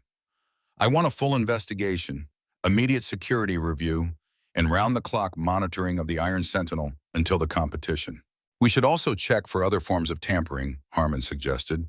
If they hit the hydraulics, they might have compromised other systems as well. Chen volunteered to perform a comprehensive security sweep, despite already being exhausted from their extended training session. I know these systems better than anyone, sir. I'll find any irregularities. As maintenance crews began repairing the hydraulic damage, Harmon gathered his team for a quiet consultation away from potential eavesdroppers. This changes nothing about our approach, he told them firmly. If anything, it confirms we're on the right track. Someone is worried enough about our progress to resort to sabotage. Wilson, Walker suggested, the accusation clear in his tone. Possibly, Harmon acknowledged, or someone acting on his behalf. But we focus on what we can control, our preparation, our tactics, our teamwork. Sir, Chen interjected, his expression troubled. If they were willing to sabotage the hydraulics, they might attempt to compromise the AI systems as well. I should check for unauthorized access or hidden modifications. Do it, Harmon agreed, and implement whatever security measures you deem necessary. The Iron Sentinel doesn't leave our sight from now until the competition. As the crew dispersed to their assigned tasks, Harmon sought out Hayes to discuss security arrangements. He found her in the monitoring center, reviewing footage from around the maintenance bay during the time frame when the sabotage must have occurred. Anything? He asked, joining her at the display. Camera malfunction, she reported with obvious skepticism. Convenient 18-minute gap in surveillance coverage of the maintenance area. Someone knew exactly what they were doing. Inside job, Harmon concluded. Someone with access and knowledge. Hayes nodded grimly. I've already secured the maintenance records. Only 3 technicians had authorized access during that time frame. And their connections? One works directly under Lieutenant Colonel Wilson's department, Hayes confirmed, matching Harmon's suspicions. Specialist Thomas Bryant, former software engineer before joining the Army, expertise in hydraulic systems. Have him detained? Hayes shook her head. General Davidson wants more evidence before making formal accusations. Military politics. Wilson has powerful supporters. Harmon understood the constraints Davidson was operating under. Accusations of sabotage against a rising star like Wilson without irrefutable evidence could backfire dramatically. Then we focus on security moving forward, he decided. Round-the-clock monitoring, restricted access, and our own people checking every system before the competition. Already implemented, Hayes assured him, and I've assigned additional security personnel from outside Wilson's chain of command. As Harmon left the monitoring center, he encountered Walker in the corridor. The gunner's expression troubled. Something on your mind, Sergeant? Harmon inquired. Walker hesitated, then spoke with quiet intensity. My son served in the first autonomous weapons test program, sir, 3 years ago. Experimental drone system deployed alongside conventional forces. Harmon hadn't known this personal connection. Go on. The system malfunctioned during a live fire exercise, Walker continued, his voice tightly controlled. Identified friendly forces as hostile, opened fire before fail-safes could activate. 3 soldiers killed, including my boy. The revelation cast Walker's skepticism about AI systems in a new light. This wasn't abstract philosophical objection, but personal tragedy. The official report had blamed software error, Walker added bitterly, but the program continued. Different name, different contractors, same basic premise. Remove human judgment from kill decisions. Wilson's program? Harmon asked, though he suspected the answer. He was deputy director then, promoted after the unfortunate incident was classified and buried. Harmon absorbed this information, understanding now the deeper currents beneath the competition. For Walker, this wasn't just about proving the value of human tank crews. It was about preventing another tragedy, about ensuring that life and death decisions remained in human hands. "Why didn't you tell me this earlier?" Harmon asked gently. Walker's weathered face showed momentary vulnerability before hardening again. "Didn't want you to think I couldn't be objective, that this was personal for me." "It is personal," Harmon acknowledged, "for all of us, in different ways. But that doesn't make you wrong. It makes you invested in the outcome for the right reasons." Walker nodded, seemingly relieved to have shared his burden. "Wilson knows who I am, knows my connection to the incident, probably why he's getting desperate, why he's resorting to sabotage. Then we use that," Harmon decided. "His desperation is our opportunity. When people fear failure, they make mistakes." The conversation was interrupted by Chen hurrying toward them, his expression urgent. "Sir, I've completed the initial security sweep of our AI systems," he reported. "There's been unauthorized access, but not what I expected. Someone inserted a backdoor program, a way to monitor our tactical planning and training scenarios. Spying on us," Harmon concluded, "learning our strategies and adaptations." "Yes, sir. But they didn't sabotage the AI or insert malicious code, just watched and collected data." "Can you block the access?" Chen hesitated. "Yes, but I'm not sure we should." Walker looked confused. "Why the hell not? If they're spying on our preparations, because we can use it," Harmon realized, seeing Chen's strategy. "Feed them false information. Let them prepare for tactics we don't intend to use." Chen nodded. "Exactly, sir. Create a deception operation through the very channel they're using to spy on us." It was classic military strategy, using an enemy's intelligence gathering against them. Let them see exactly what you wanted them to see. Prepare for threats that wouldn't materialize while remaining blind to your true intentions. "Make it happen, Lieutenant," Harmon ordered. "Create a convincing but entirely false set of tactical plans, something Wilson would believe we might attempt." "Already working on it, sir," Chen confirmed with quiet confidence. As Chen departed to implement their counterintelligence operation, Harmon turned back to Walker. "Your son," he said quietly. "What was his name?" "Michael," Walker replied, a father's pride briefly overcoming the pain of loss. "Michael James Walker, good soldier, better man." "Then we do this for Michael," Harmon decided, "and for every soldier who deserves to have their life and death decisions made by humans who understand the true cost of war, not algorithms optimizing for efficiency." Walker nodded, gratitude in his eyes, but no words needed between them. The mission had acquired an additional dimension of meaning, a personal stake that transcended the politics and philosophy of automated warfare. The night before the competition, Harmon gathered his crew for a final briefing. The Iron Sentinel had been repaired, thoroughly inspected, and secured against further tampering. Chen's false tactical data had been strategically leaked through the backdoor access point, setting the stage for their deception operation. All that remained was to review their true strategy one last time. "Tomorrow we face the Phantom in direct competition," Harmon began, his voice steady and confident. "The official parameters favor autonomous operation, speed, precision, efficiency, and standard engagement scenarios, areas where an AI system naturally excels." The crew nodded, having already accepted this reality. "But war is never standard," Harmon continued, "never predictable, never confined to parameters and protocols. Our strategy is to create conditions the Phantom hasn't trained for, situations its programming can't easily categorize or respond to." He outlined their approach in detail. Unconventional movement patterns, unexpected engagement distances, tactical decisions that might appear suboptimal by conventional standards, but created opportunities human operators could exploit. "The Phantom will follow its programming," and Harmon concluded. "Highly effective programming, certainly, but still constrained by its algorithmic nature. We will adapt, innovate, and surprise. That's our advantage. That's how we win." As the briefing concluded, Ramirez lingered behind after the others had departed. "Something on your mind, Sergeant?" Harmon asked. Ramirez hesitated, uncharacteristically uncertain. Sir, I've been reviewing the Phantom's performance data. Its speed, its accuracy, its processing power, they're impressive. Truly impressive. Yes, they are, Harmon agreed, seeing no reason to deny the autonomous tank's capabilities. What if we're wrong? She asked quietly. What if this is the future? What if human tank crews really are obsolete?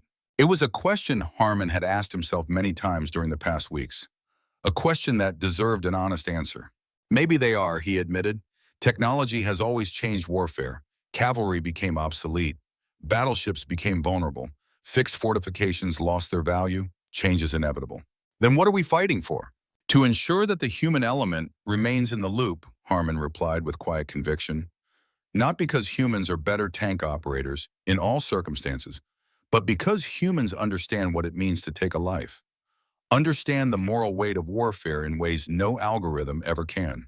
Ramirez considered this, then nodded slowly. So even if we lose tomorrow, we still make our point, Harmon confirmed, still demonstrate that human judgment brings something essential to the battlefield, something worth preserving even as technology advances. Thank you, sir, Ramirez said, her resolve visibly strengthened. I needed to hear that. As she departed, Harmon remained alone in the briefing room, contemplating the challenge ahead. Tomorrow would determine not just the future of tank warfare, but something more fundamental about humanity's relationship with the machines we create. About whether we would remain masters of our technology or surrender our most consequential decisions to algorithms and artificial intelligence. One final battle, one last charge, for the soul of warfare itself. Dawn broke over the Mojave Desert, painting the landscape in hues of gold and crimson. William Harmon stood alone on the observation platform, watching the sun crest the eastern mountains. In a few hours, the competition would begin, the culmination of 3 intense weeks of preparation, the moment of truth for the Iron Sentinel and its human crew. Behind him, the massive test range stretched toward the horizon. Varied terrain had been prepared, open desert flats, rocky ridges, a mock urban environment, dense vegetation areas created with artificial structures. The battlefield was designed to test every aspect of tank warfare, from long-range engagement to close-quarters combat, from rapid maneuver to defensive positioning. Harmon's weathered hands gripped the railing as memories washed over him. His first combat deployment to Vietnam as a young tank commander, terrified but determined not to show it. The scorching heat of Desert Storm as his Abrams pushed toward Kuwait City. Countless training exercises and live fire demonstrations across 4 decades of service. This would be his last battle, not against enemy forces, but against the relentless march of technology that threatened to remove humans from the equation entirely. One final stand for the value of human judgment, human intuition, human courage in the face of danger. Beautiful morning, observed General Davidson, joining him at the railing. The older officer's uniform was immaculate, his bearing still military perfect despite approaching retirement age. Always is in the desert, Harmon replied. Deceptive, though, calm before the killing heat. Davidson nodded, understanding the metaphor. Wilson arrived an hour ago, full technical team. Senator Marshall and the evaluation committee are en route from Las Vegas.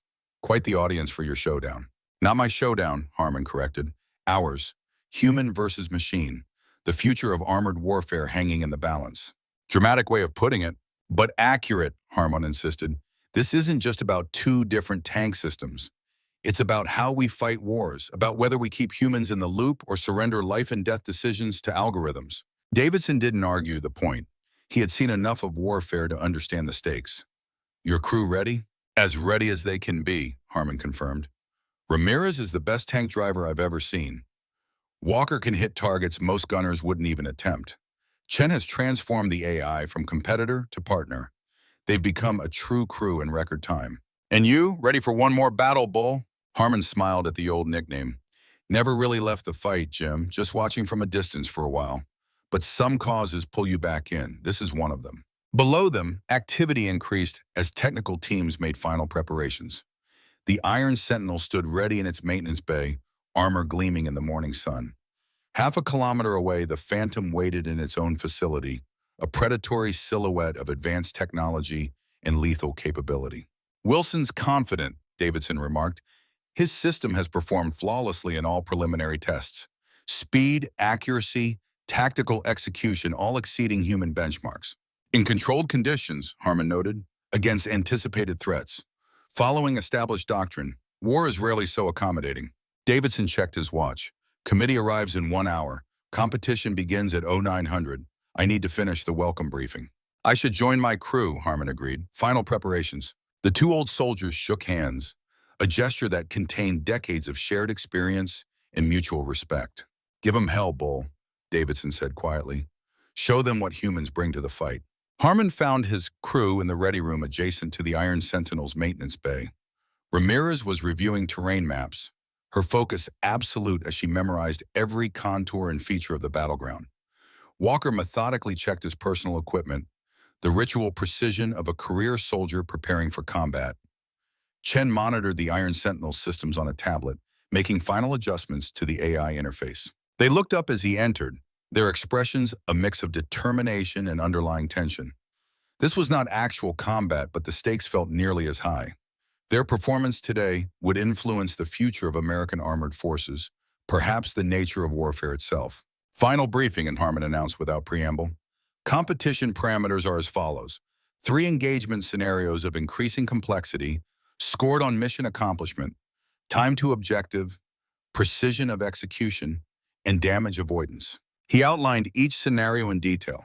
The first was straightforward, a simulated breakthrough operation across open terrain against defending forces. The second involved securing key positions in complex terrain with multiple threat vectors. The third and final scenario was urban combat with civilian presence, requiring discrimination between combatants and non-combatants while achieving tactical objectives. The scoring matrix favors speed and precision, Harmon concluded. Areas where the Phantom has natural advantages. We won't win on those metrics. Our strategy remains creating situations where human judgment and adaptability provide decisive edge. Has Wilson taken our bait? Ramirez asked. The false tactical plans we leaked? Chen nodded. Access logs confirm he's been studying our decoy strategies extensively.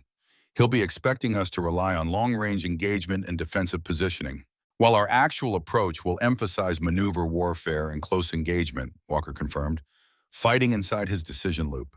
Exactly, Harmon agreed. The Phantom is programmed to fight a certain kind of battle. We'll give it a completely different one. He looked at each crew member in turn, measuring their readiness. What he saw reassured him. Despite the pressure, despite the limited preparation time, they had become what he had hoped. Not just skilled individuals, but a cohesive unit, bonded by shared purpose and mutual trust. Any questions, he asked? There were none, only resolved expressions and steady gazes. Then let's make history. The testing range command center buzzed with activity as military officials and civilian contractors prepared for the competition. Massive display screens showed various views of the battlefield, while data feeds monitored both tank systems. Senator Marshall and his entourage had arrived, important men in expensive suits who understood military appropriations but not necessarily the human realities of combat. Lieutenant Colonel Wilson stood before the main tactical display, explaining the Phantom's capabilities to the assembled VIPs with the confident precision of a man who believed absolutely in his creation. The autonomous combat vehicle represents the future of armored warfare, he told them. Faster reaction time, superior targeting accuracy, tactical decision-making based on comprehensive battlefield data rather than limited human perception. His presentation was impressive, backed by performance statistics and simulation results that showed the Phantom consistently outperforming human crews. The officials nodded appreciatively, already seeing the political advantages of a system that promised military superiority without risking American lives. Harmon observed silently from the edge of the room, noting Wilson's emphasis on technical metrics while glossing over the intangible human factors that often determined actual combat outcomes. The younger officer was selling a vision of warfare reduced to mathematical precision, sanitized of human complexity and moral ambiguity. When Wilson concluded his presentation, he acknowledged Harmon with professional courtesy, if not genuine respect. Mr. Harmon and his crew have made admirable improvements to the Iron Sentinel system. Today's competition will demonstrate the relative merits of both approaches. Senator Marshall, a silver-haired man with the carefully cultivated gravitas of a career politician, addressed Harmon directly. You believe human operators remain essential despite the impressive capabilities of autonomous systems, Mr. Harmon? I do, Senator, Harmon replied evenly. Technology is a tool, not a replacement for human judgment, especially in warfare, where life and death decisions require more than algorithmic calculation. An understandable perspective from a distinguished combat veteran, Marshall acknowledged diplomatically. Today's demonstration should provide valuable data for future procurement decisions. The political dimension was clear. Marshall and his committee controlled the funding that would determine which approach dominated American armored forces for the next generation. Their assessment would be based on observable metrics and political considerations, not necessarily the deeper philosophical questions about humanity's relationship with war. If you'll excuse me, Senator, Harmon said, checking his watch, my crew is waiting, and we have a competition to win. Inside the Iron Sentinel, final preparations were underway. Ramirez ran systems checks on the drivetrain and suspension, ensuring every component functioned at optimal levels. Walker calibrated the weapon systems, making minute adjustments based on the desert's temperature and humidity conditions. Chen completed the integration of their modified AI interface, confirming that the system would support, rather than constrain, human decision-making. Harmon took his position in the commander's seat, feeling the familiar confines of a tank close around him. Different machine, more advanced technology, but the essential experience remained unchanged. 4 humans in a steel box, preparing to engage in the controlled violence of armored warfare. Communications check, he ordered, settling his headset into position. Driver ready, Ramirez responded crisply. Gunner ready, Walker confirmed. Systems integration ready, Chen reported. AI interface operational in support mode. Harmon activated the command channel. Iron Sentinel to control. Crew reports ready for competition. Confirmed, Iron Sentinel, Hayes' voice replied through the communication system. Phantom also reports ready. Competition will commence in 5 minutes. First scenario, breakthrough operation, objective marker alpha, multiple defensive positions between your starting point and objective. Scoring based on time to objective, targets neutralized, and damage sustained. Understood, Control. Iron Sentinel standing by. Harmon switched back to the crew channel. Remember the plan. They're expecting conventional approach. Direct assault using superior firepower. We're going to flank aggressively, engage at closer ranges than doctrine recommends. Create situations the Phantom's programming won't anticipate. Sir, Chen interjected, monitoring his display. Phantom is moving to starting position. Telemetry shows all systems at optimal performance levels. Through the viewing systems, they could see their competitor taking position at the far end of the range. The Phantom was an impressive machine, its low profile and angular armor designed for maximum effectiveness without the compromises required to protect human occupants. Smaller, faster, with equivalent firepower to the Iron Sentinel. A perfect killing machine, absent only the human element. 1 minute to competition start, Hayes announced. All systems green, ranges secure, simulated munitions activated. The Iron Sentinel hummed with potential energy, systems powered and ready. Despite the artificial nature of the competition, Harmon felt a familiar pre-combat tension, the heightened awareness that came with imminent engagement. 30 seconds. Ramirez's hands rested lightly on the controls, ready to translate thought into movement with the intuitive grace that made her an exceptional driver. Walker's breathing slowed as he entered the focused state that allowed for precision shooting under pressure. Chen monitored the integrated systems, his expression calm but alert. 10 seconds, 9, 8. Whatever happens, Harmon told his crew as the countdown continued, I'm proud to serve with each of you. 3, 2, 1, competition commence. The desert erupted into controlled chaos as both tanks accelerated from their starting positions. The Iron Sentinel surged forward under Ramirez's skilled guidance. Its massive weight balanced perfectly as it built speed across the open terrain. Through their viewing systems, they could see the Phantom moving with mechanical precision toward the objective, following what appeared to be a textbook assault route. They're taking the central approach, Chen reported, monitoring both their position and the Phantom's movement, exactly as predicted by standard doctrine for this terrain configuration. Then we go wide, Harmon decided immediately. Ramirez, take us east through the ravine network. Walker, be ready for oblique engagement as we emerge. Yes, sir, Ramirez acknowledged, already adjusting their course toward a series of narrow gullies that cut through the desert floor. It was a riskier route, tighter clearances, and more difficult terrain, but it would position them to hit the defensive forces from an unexpected angle. The Iron Sentinel descended into the ravine system, Ramirez handling the massive vehicle with remarkable delicacy. The tank's advanced suspension adapted to the uneven ground, maintaining stability despite the challenging conditions. Dust billowed behind them, obscuring their movement from aerial observation. Meanwhile, the Phantom engaged the first defensive position head-on, its main gun delivering precisely calculated fire that neutralized the target with mechanical efficiency. Its approach was textbook perfect, exactly what simulation and doctrine prescribed for the situation. Phantom has eliminated defensive position 1, Hayes reported over the command channel. Moving to engage position 2. Harmon nodded to himself.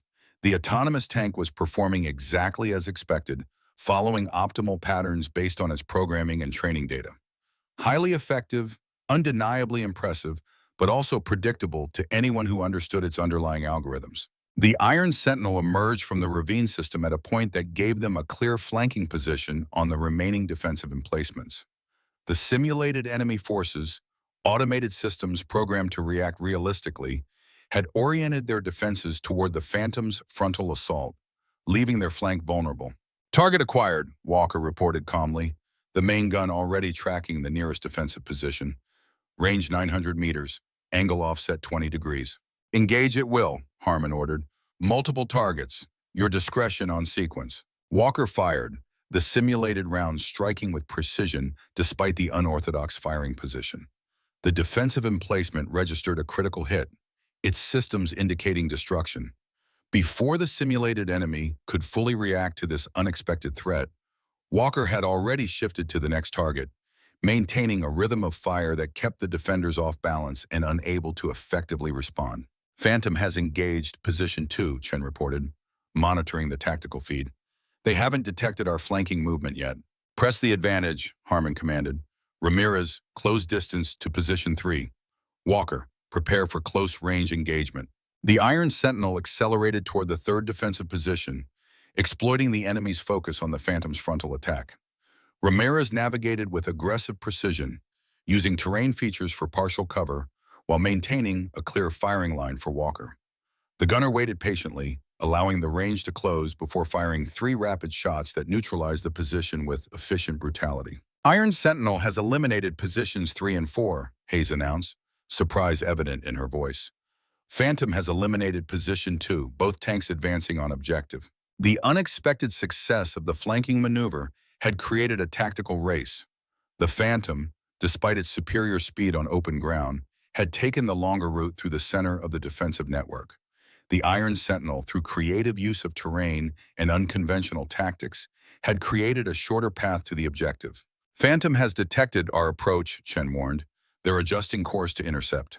Let them come, Harmon decided. Ramirez, maintain maximum speed to objective. Walker, prepare for direct engagement if necessary. The 2 tanks converged toward the objective marker, the Phantom accelerating to its impressive top speed across the desert floor. The autonomous vehicle moved with inhuman precision, its targeting systems already calculating firing solutions despite the high-speed movement. They'll have first shot, Walker noted calmly. Better firing position, stabilized approach. Sometimes you have to take the first hit to win the fight, Harmon replied, drawing on decades of tactical experience. Ramirez, prepare for evasive on my mark. Chen, passive countermeasures ready. The Phantom fired, its main gun delivering a perfectly calculated shot that would have struck the Iron Sentinel directly if Ramirez hadn't executed a precise maneuver at Harmon's command. The simulated round passed close enough to register as a grazing hit, minor damage but not disabling. Return fire, Harmon ordered. Standard doctrine says they'll maintain course for 3 seconds before recalculating. Exploit the pattern. Walker fired during exactly the window Harmon had predicted, when the Phantom was still following its initial engagement programming before adapting to the Iron Sentinel's evasive action. The round struck solidly, registering significant simulated damage to the autonomous tank's drive system. Direct hit, Walker confirmed with professional satisfaction. Mobility damage indicated. The Phantom's speed decreased noticeably as its systems adjusted to the simulated damage, allowing the Iron Sentinel to reach the objective marker first by a margin of 12 seconds. As both tanks secured final positions around the objective, Hayes' voice came through the command channel. Scenario 1 complete. Iron Sentinel reaches objective first. Phantom shows superior engagement metrics against defensive positions. Both tanks sustained minor to moderate simulated damage. Full assessment follows at scenario break. Inside the Iron Sentinel, the crew maintained professional focus, but there was an undercurrent of satisfaction. They had won the first round not through superior technology or firepower, but through creative tactics and human intuition about the Phantom's programmed responses. Well executed, Harmon told them as they held position at the objective, especially the coordination between evasive movement and counterfire. Textbook wouldn't have worked against their targeting system, but exploiting the lag in their adaptive algorithms did. They'll adjust their programming for the next scenario, Chen warned. The AI learns from each engagement. So do we, Harmon replied confidently. That's the human advantage. In the command center, Senator Marshall and the evaluation committee reviewed the results of the first scenario with interest. The data painted a complex picture.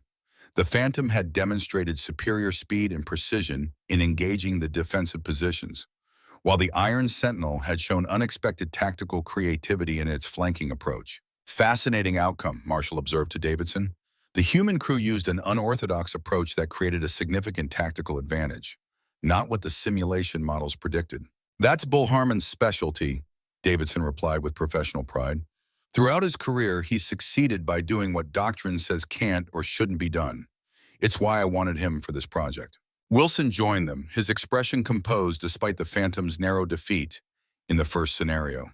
An interesting tactical choice by the Iron Sentinel, he acknowledged, but notice the performance metrics. The Phantom engaged its targets with 12% greater accuracy and 17% faster target acquisition. The only reason they reached the objective first was their unconventional route selection, which is precisely the point, Davidson countered. Creative tactical thinking that no algorithm would generate. The human element at work. Marshall listened to both arguments, his political mind weighing the implications. Let's see how the second scenario plays out before drawing conclusions. More complex terrain should provide additional insights. The second scenario presented a dramatically different challenge. A network of ridges, gullies, and rock formations, creating multiple approach routes to three key positions that needed to be secured in sequence. Limited visibility, complex elevation changes, and simulated electronic countermeasures added further complications.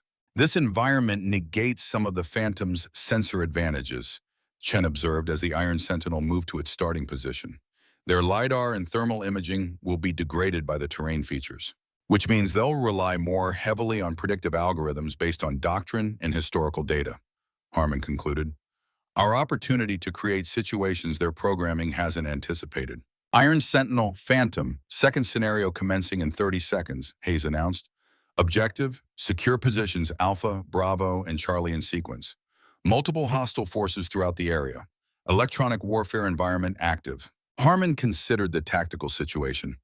Standard approach would be to secure high ground first for observation advantage. They'll expect us to target position Bravo initially for that reason. Let's do the opposite. Ramirez, take us through the low ground directly to position Alpha. Walker, be prepared for close quarters engagement with minimal sensor support. Scenario start in 10 seconds. The crew tensed, ready for the next phase of the competition. Whatever the Phantom's technological advantages, they had proven in the first scenario that human creativity and tactical flexibility could create decisive opportunities. Now they needed to build on that foundation against an opponent that would be adapting to their previous tactics. Scenario 2 commence. The Iron Sentinel moved immediately into the labyrinthine terrain, Ramirez guiding the massive tank through narrow passages with intuitive precision. As predicted, the electronic warfare environment degraded their sensor systems, forcing greater reliance on visual observation and human judgment. Phantom is moving toward the high ground, Chen reported, tracking their opponent through the tactical display despite the electronic interference. As expected, they're prioritizing position Bravo for its observation advantages. Maintain course to Alpha, Harmon confirmed. Walker, passive scanning only. Don't give away our position with active targeting systems. The Iron Sentinel navigated the complex terrain rapidly, Ramirez demonstrating exceptional skill in maintaining speed without sacrificing tactical awareness. Unlike an autonomous system that would slow to process the challenging environment, she intuitively understood how the tank would respond to each ridge and gully, anticipating rather than reacting. Contact front, Walker reported suddenly. Enemy position guarding the approach to Alpha. Range 200 meters in the narrow valley ahead. Harmon made a split-second assessment. Hold position. Chen, tactical analysis. The systems integration officer studied the limited data available through their degraded sensors. Two armored vehicles, defensive posture.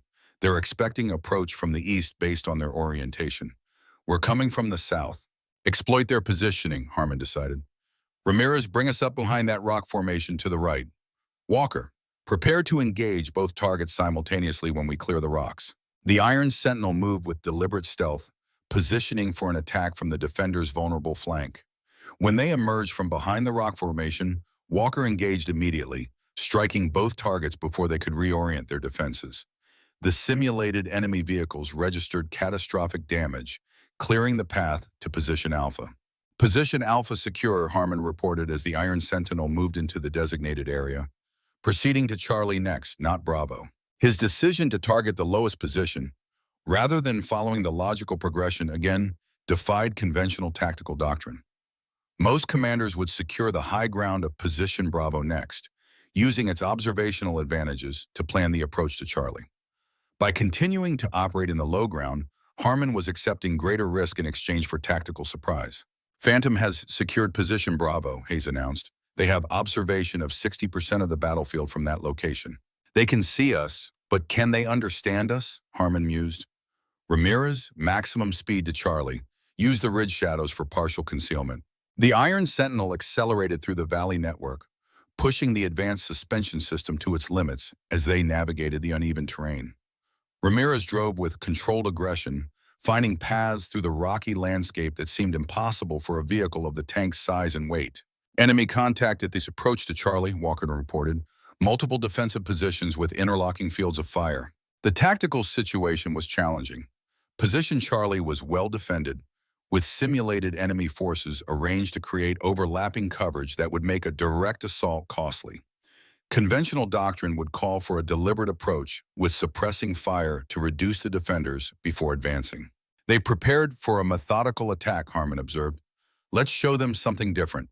Ramirez, maintain maximum speed. Chen, activate smoke deployment systems. Walker, target the central position only. It was a high-risk maneuver using speed and confusion rather than firepower to breach the defensive line. The Iron Sentinels surged forward, deployment systems releasing dense smoke that obscured their exact position, while Walker focused all firepower on creating a narrow breach point rather than engaging all targets. The gamble paid off. The simulated defenders, programmed to expect a conventional attack, failed to adjust quickly enough to the Iron Sentinel's blitzkrieg approach. The tank broke through the defensive line, neutralizing the central position and bypassing the others to secure Position Charlie before they could effectively respond. Position Charlie secure, Harmon reported, satisfaction evident despite his professional tone, proceeding to Bravo to complete the scenario. Phantom is also moving toward Position Charlie, Hayes informed them. They appear to be executing a standard clearing operation against the remaining defensive positions. The different approaches were telling. The Phantom, despite its advanced technology, was following established doctrine, methodical, thorough, prioritizing complete neutralization of threats.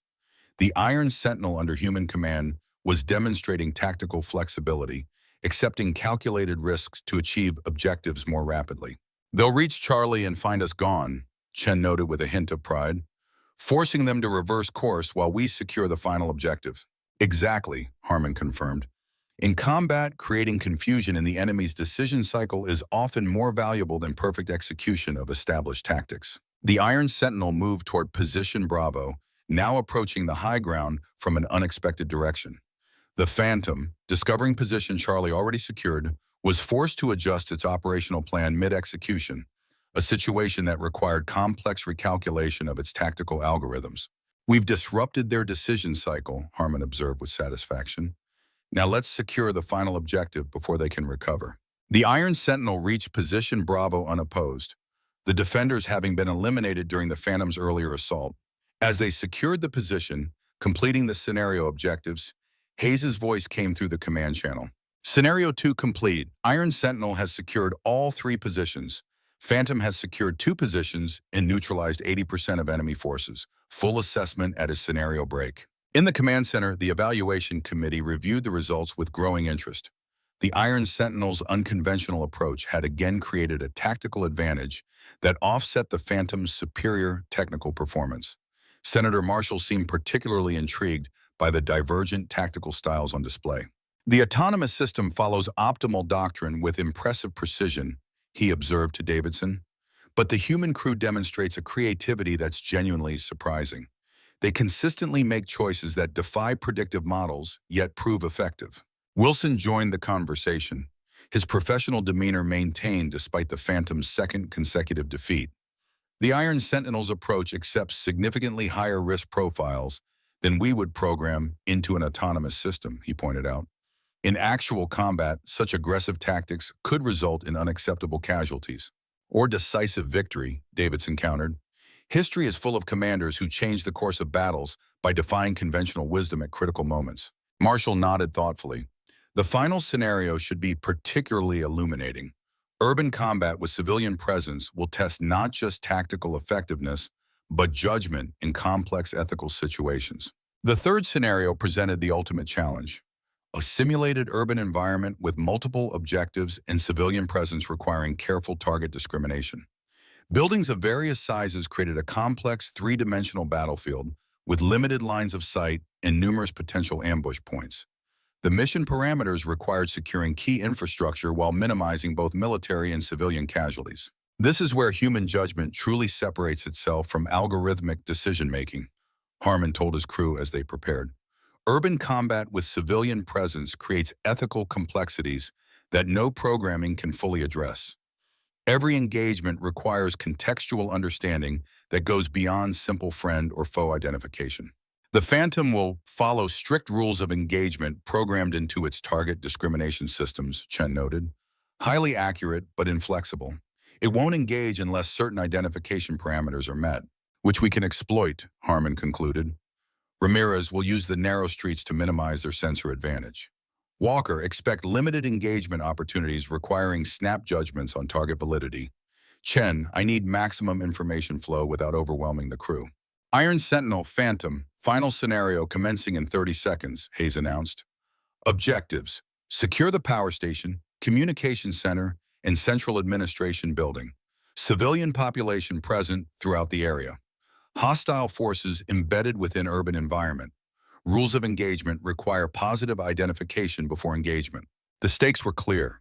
This final scenario would determine not just the technical winner of the competition, but the philosophical question at its heart.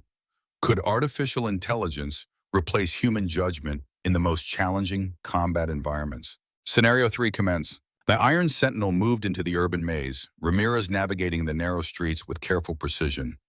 Buildings loomed on either side, creating claustrophobic corridors that could hide threats at every corner. Walker scanned constantly, his experienced eyes catching subtle details that might indicate hostile presence versus civilian activity. Phantom is taking the main boulevard toward the power station, Chen reported. Direct approach, maximum sensor coverage. They're prioritizing information dominance, Harmon noted. We'll prioritize unpredictability. Ramirez, take us through the market district. Irregular route to the communication center first. It was another departure from expected tactics. Standard doctrine would target the power station first, as the Phantom was doing, to disrupt enemy capabilities across the urban area. By targeting the communication center instead, Harmon was creating a tactical approach the autonomous tank's programming wouldn't anticipate. The market district presented a complex environment of narrow alleys, vendor stalls, and civilian activity simulated by sophisticated target drones. Ramirez navigated with exceptional care, mindful of the simulated civilian presence that complicated both movement and engagement options. Contact ahead, Walker reported tensely. Armed personnel in civilian attire near the central fountain. Behavior indicates hostile intent, but no positive weapons identification yet. This was precisely the type of ambiguous situation where human judgment proved invaluable. The simulated figures were behaving suspiciously, but hadn't presented weapons or committed hostile acts that would trigger the Phantom's engagement protocols. Hold position, Harmon ordered. Chen, additional sensor focus on the suspect group. The systems integration officer directed the Iron Sentinel's advanced sensors toward the individuals in question, providing enhanced imagery and behavioral analysis. Movement patterns consistent with military training, hand positions suggest concealed weapons. They're establishing ambush positions around the square. Harmon made his decision. Walker, warning shot near the leader's position. Ramirez, prepare for immediate advance if they reveal weapons. Walker fired a precisely calculated shot that struck the pavement near the lead figure without risking civilian casualties. The simulated hostiles immediately revealed concealed weapons, confirming their identity and allowing Walker to engage them before they could establish their ambush. The Iron Sentinel then advanced through the cleared area, continuing toward the communications center. Iron Sentinel has neutralized a concealed hostile element in the market district, Hayes reported over the command channel. Phantom has secured the power station and is proceeding toward the administration building.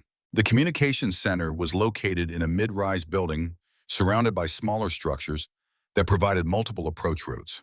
Harmon studied the tactical display, noting defensive positions established to cover the main approaches. They're expecting conventional assault tactics, what he observed. Ramirez, take us through the construction site to the east. It's narrower than regulation clearance, but the Sentinel can make it if you're precise. Yes, sir, Ramirez acknowledged, already plotting the challenging route through her display. The Iron Sentinel navigated through the partially completed construction site, a path no tactical algorithm would select due to the tight clearances and unstable surfaces. Ramirez demonstrated exceptional skill, guiding the massive tank through spaces that seemed impossibly narrow, using the structural elements for concealment as they approached the communications center from an unexpected angle. Minimal defensive coverage on this approach, Walker confirmed as they emerged from the construction site. They didn't anticipate a tank could navigate that route. Engage the limited defenses and proceed to secure the objective, Harmon ordered. Walker neutralized the token defensive positions with precision fire, while Ramirez positioned the Iron Sentinel to secure the communications center. They had taken the second objective while the Phantom was still moving toward its second target, again demonstrating how creative human decision-making could create tactical advantages that offset technological superiority. Communications center secure, Harmon reported, proceeding to administration building. Phantom has secured the administration building, Hayes responded immediately. They're proceeding to the communications center as their final objective. The scenario had reached its decisive phase. Both tanks had secured two objectives, with the communications center and power station remaining for the Iron Sentinel and Phantom respectively. The first to complete all three objectives would win the final scenario and likely the overall competition. Direct route to the power station, Harmon decided. Maximum speed, prepared for heavy resistance. The Iron Sentinel accelerated through the main streets toward the power station, Ramirez pushing the advanced drive system to its limits while maintaining tactical awareness. The urban environment blurred around them as the massive tank moved with surprising agility through the simulated city.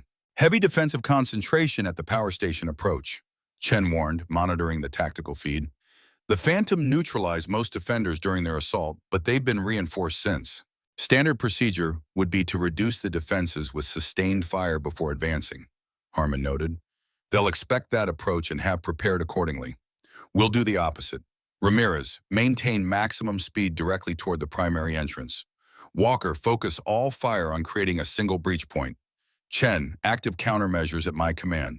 It was another high-risk maneuver. Maneuver, sacrificing methodical security for the shock value of unexpected aggression.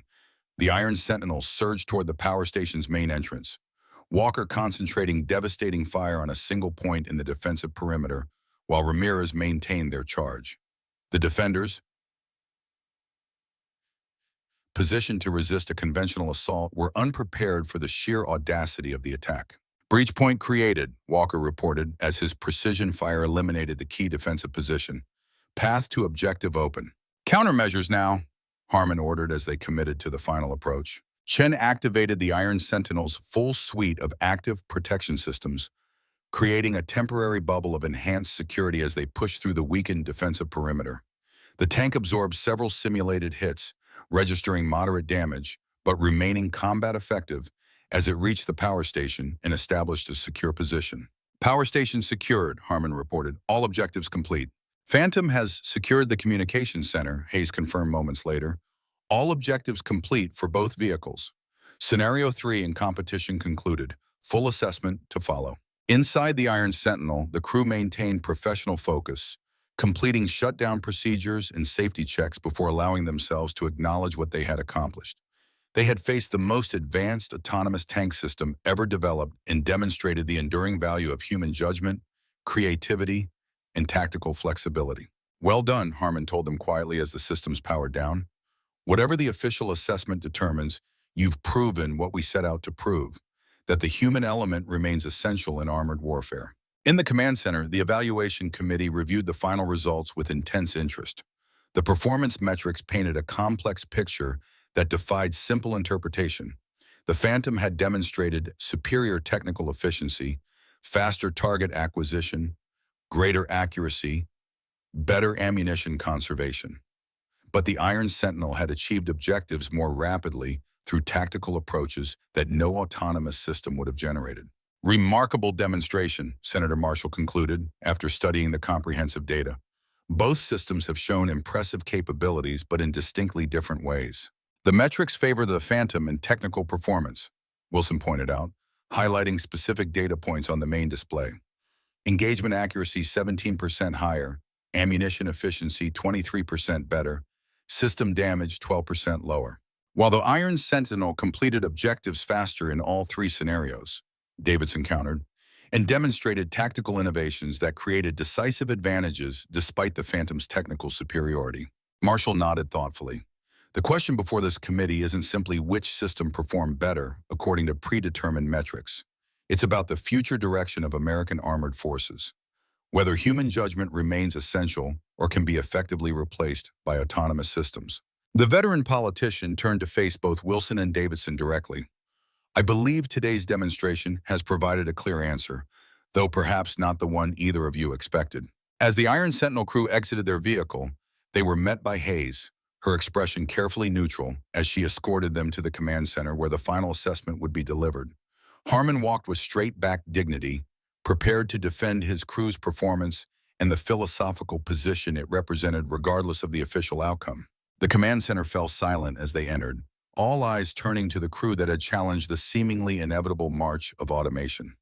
Senator Marshall stood before the main display, his political experience evident in his measured stance and carefully composed expression. Mr. Harmon, Lieutenant Chen, Sergeant Ramirez, Sergeant Walker, he acknowledged them formally. On behalf of the evaluation committee, I want to commend your exceptional performance today. You have demonstrated the highest standards of professional skill and tactical creativity. Wilson stood nearby, his posture rigid but his expression composed. Whatever his personal investment in the Phantom program, he remained a professional officer awaiting official assessment. After reviewing all performance data and mission outcomes, Marshall continued, this committee has reached a unanimous conclusion regarding the future direction of American armored forces. He paused, allowing the moment's wait to register with everyone present. Neither approach alone represents the optimal path forward. The technical capabilities of autonomous systems like the Phantom, combined with the tactical creativity and ethical judgment of human operators like the Iron Sentinel crew, present a more powerful combination than either in isolation. Wilson's eyebrows rose slightly, while Davidson allowed a small smile to cross his features. Therefore, Marshall announced, we are recommending a hybrid development program that integrates the best elements of both approaches. Autonomous systems operating alongside human-commanded tanks, each complementing the other's capabilities, and most critically, keeping human judgment in the loop for all life and death decisions. It wasn't a clear victory for either philosophy, but it represented something more important: recognition that human judgment remained essential even as technology advanced. That warfare, despite all technological development, remained an essentially human endeavor, requiring human understanding, creativity, and ethical discernment. Additionally, Marshall continued, we're recommending the establishment of an advanced tactical development center focused on this hybrid approach. General Davidson will oversee the program, with Lieutenant Colonel Wilson directing autonomous systems development and, he turned directly to Harmon, we would like you to lead the human factors integration team, Mr. Harmon. Your experience and perspective are exactly what this program needs. Harmon hadn't expected this outcome. He had come out of retirement for one last battle to make a point about the enduring value of human judgment. Now he was being offered the opportunity to help shape the future of armored warfare, to ensure that the human element remained central even as technology evolved. Senator, I'm honored by the offer, he replied carefully, but I would need assurances that this isn't just a token position, that human factors will be given equal weight to technological development. More than equal, Mr. Harmon, Marshall assured him. Recent conflicts have reminded us that warfare remains fundamentally human despite technological advancement. We need your experience to ensure we don't lose that understanding in our pursuit of innovation. Harmon glanced at his crew, seeing their reactions to this unexpected development. Chen nodded slightly, clearly seeing the opportunity to continue his work on human-machine integration. Ramirez and Walker showed cautious optimism, professional soldiers recognizing the chance to influence the systems that future crews would operate. In that case, Senator, I accept, Harmon decided, on the condition that my crew is included in the program. Their skills and insights have been instrumental in demonstrating what humans bring to the equation. Already arranged, Marshall confirmed. Lieutenant Chen will head technical integration. Sergeants Ramirez and Walker will lead operator training and tactical development. As the formalities concluded and the attendees dispersed to their various responsibilities, Wilson approached Harmon directly. The younger officer's expression was composed, revealing neither resentment nor enthusiasm for the committee's decision. An unexpected outcome, Mr. Harmon, he observed, though perhaps a logical compromise given the demonstrated strengths of both approaches. Not a compromise, Colonel, Harmon corrected, an integration, recognizing that humans and machines working together are more effective than either alone. Wilson considered this, then nodded slightly. I still believe autonomous systems represent the inevitable future of warfare, but perhaps that future is more distant than I calculated. In the meantime, I look forward to our collaboration. He extended his hand with professional courtesy. Harmon accepted it, recognizing that Wilson's perspective, while different from his own, came from a genuine desire to advance American military capabilities and protect American lives. So do I, Colonel, he replied honestly. We both want the same thing, the most effective armored forces possible. We just approach it from different directions. Later, as the desert sun began its descent toward the western horizon, Harmon stood alone on the observation platform where he had begun the day. Behind him, technicians and support personnel prepared both the Iron Sentinel and the Phantom for transport to the new development center. Two different visions of warfare's future, now set on a path of integration rather than competition. Davison joined him at the railing, their decades of friendship allowing comfortable silence before words were necessary. Not what either of us expected when you arrived 3 weeks ago, the general observed finally. No, Harmon agreed. I came to fight one last battle, ended up signing on for another war. Important one, though, making sure we don't lose the human element as technology advances. Can't think of anyone better suited for the mission. Harmon nodded, watching the activity below as his crew supervised the Iron Sentinel's preparation for transport. Ramirez checking the drive systems one last time. Walker securing the weapon systems with meticulous care. Chen conferring with technical staff about the AI modifications that had proven so crucial to their success. You know what made them special? He asked, though the question was largely rhetorical. Not just their technical skills, impressive as those are, but their understanding of what tanks really are. Not just weapons platforms or technological systems, human tools for human purposes. A perspective that's increasingly rare, Davidson noted, as warfare becomes more technological, more remote, more automated. Which is exactly why we need to preserve it, Harmon insisted, why I accepted Marshall's offer. To ensure that whatever we build, whatever we create, serves human needs and human values, remains under human control. The sun touched the western mountains, painting the desert in gold and crimson, just as it had at dawn. A day that had begun with uncertainty now concluded with new purpose. Not retirement, but renewal. Not a last stand, but a new beginning. William Bull Harmon had fought his final battle not against an enemy force, but against the relentless march of technology that threatened to remove human judgment from warfare's terrible equations. And he had achieved not victory in the conventional sense, but something more important. Recognition that even in an age of artificial intelligence and autonomous systems, the human element remained irreplaceable. That steel without soul was merely a weapon, but steel guided by human courage, creativity, and conscience could be an instrument of justice and security in a dangerous world. One last charge, one final contribution to the nation and the Army he had served for a lifetime, ensuring that however warfare evolved, it remained a fundamentally human endeavor, subject to human values, human judgment, and human responsibility. As darkness fell over the desert, Harmon turned away from the railing, his path forward clear.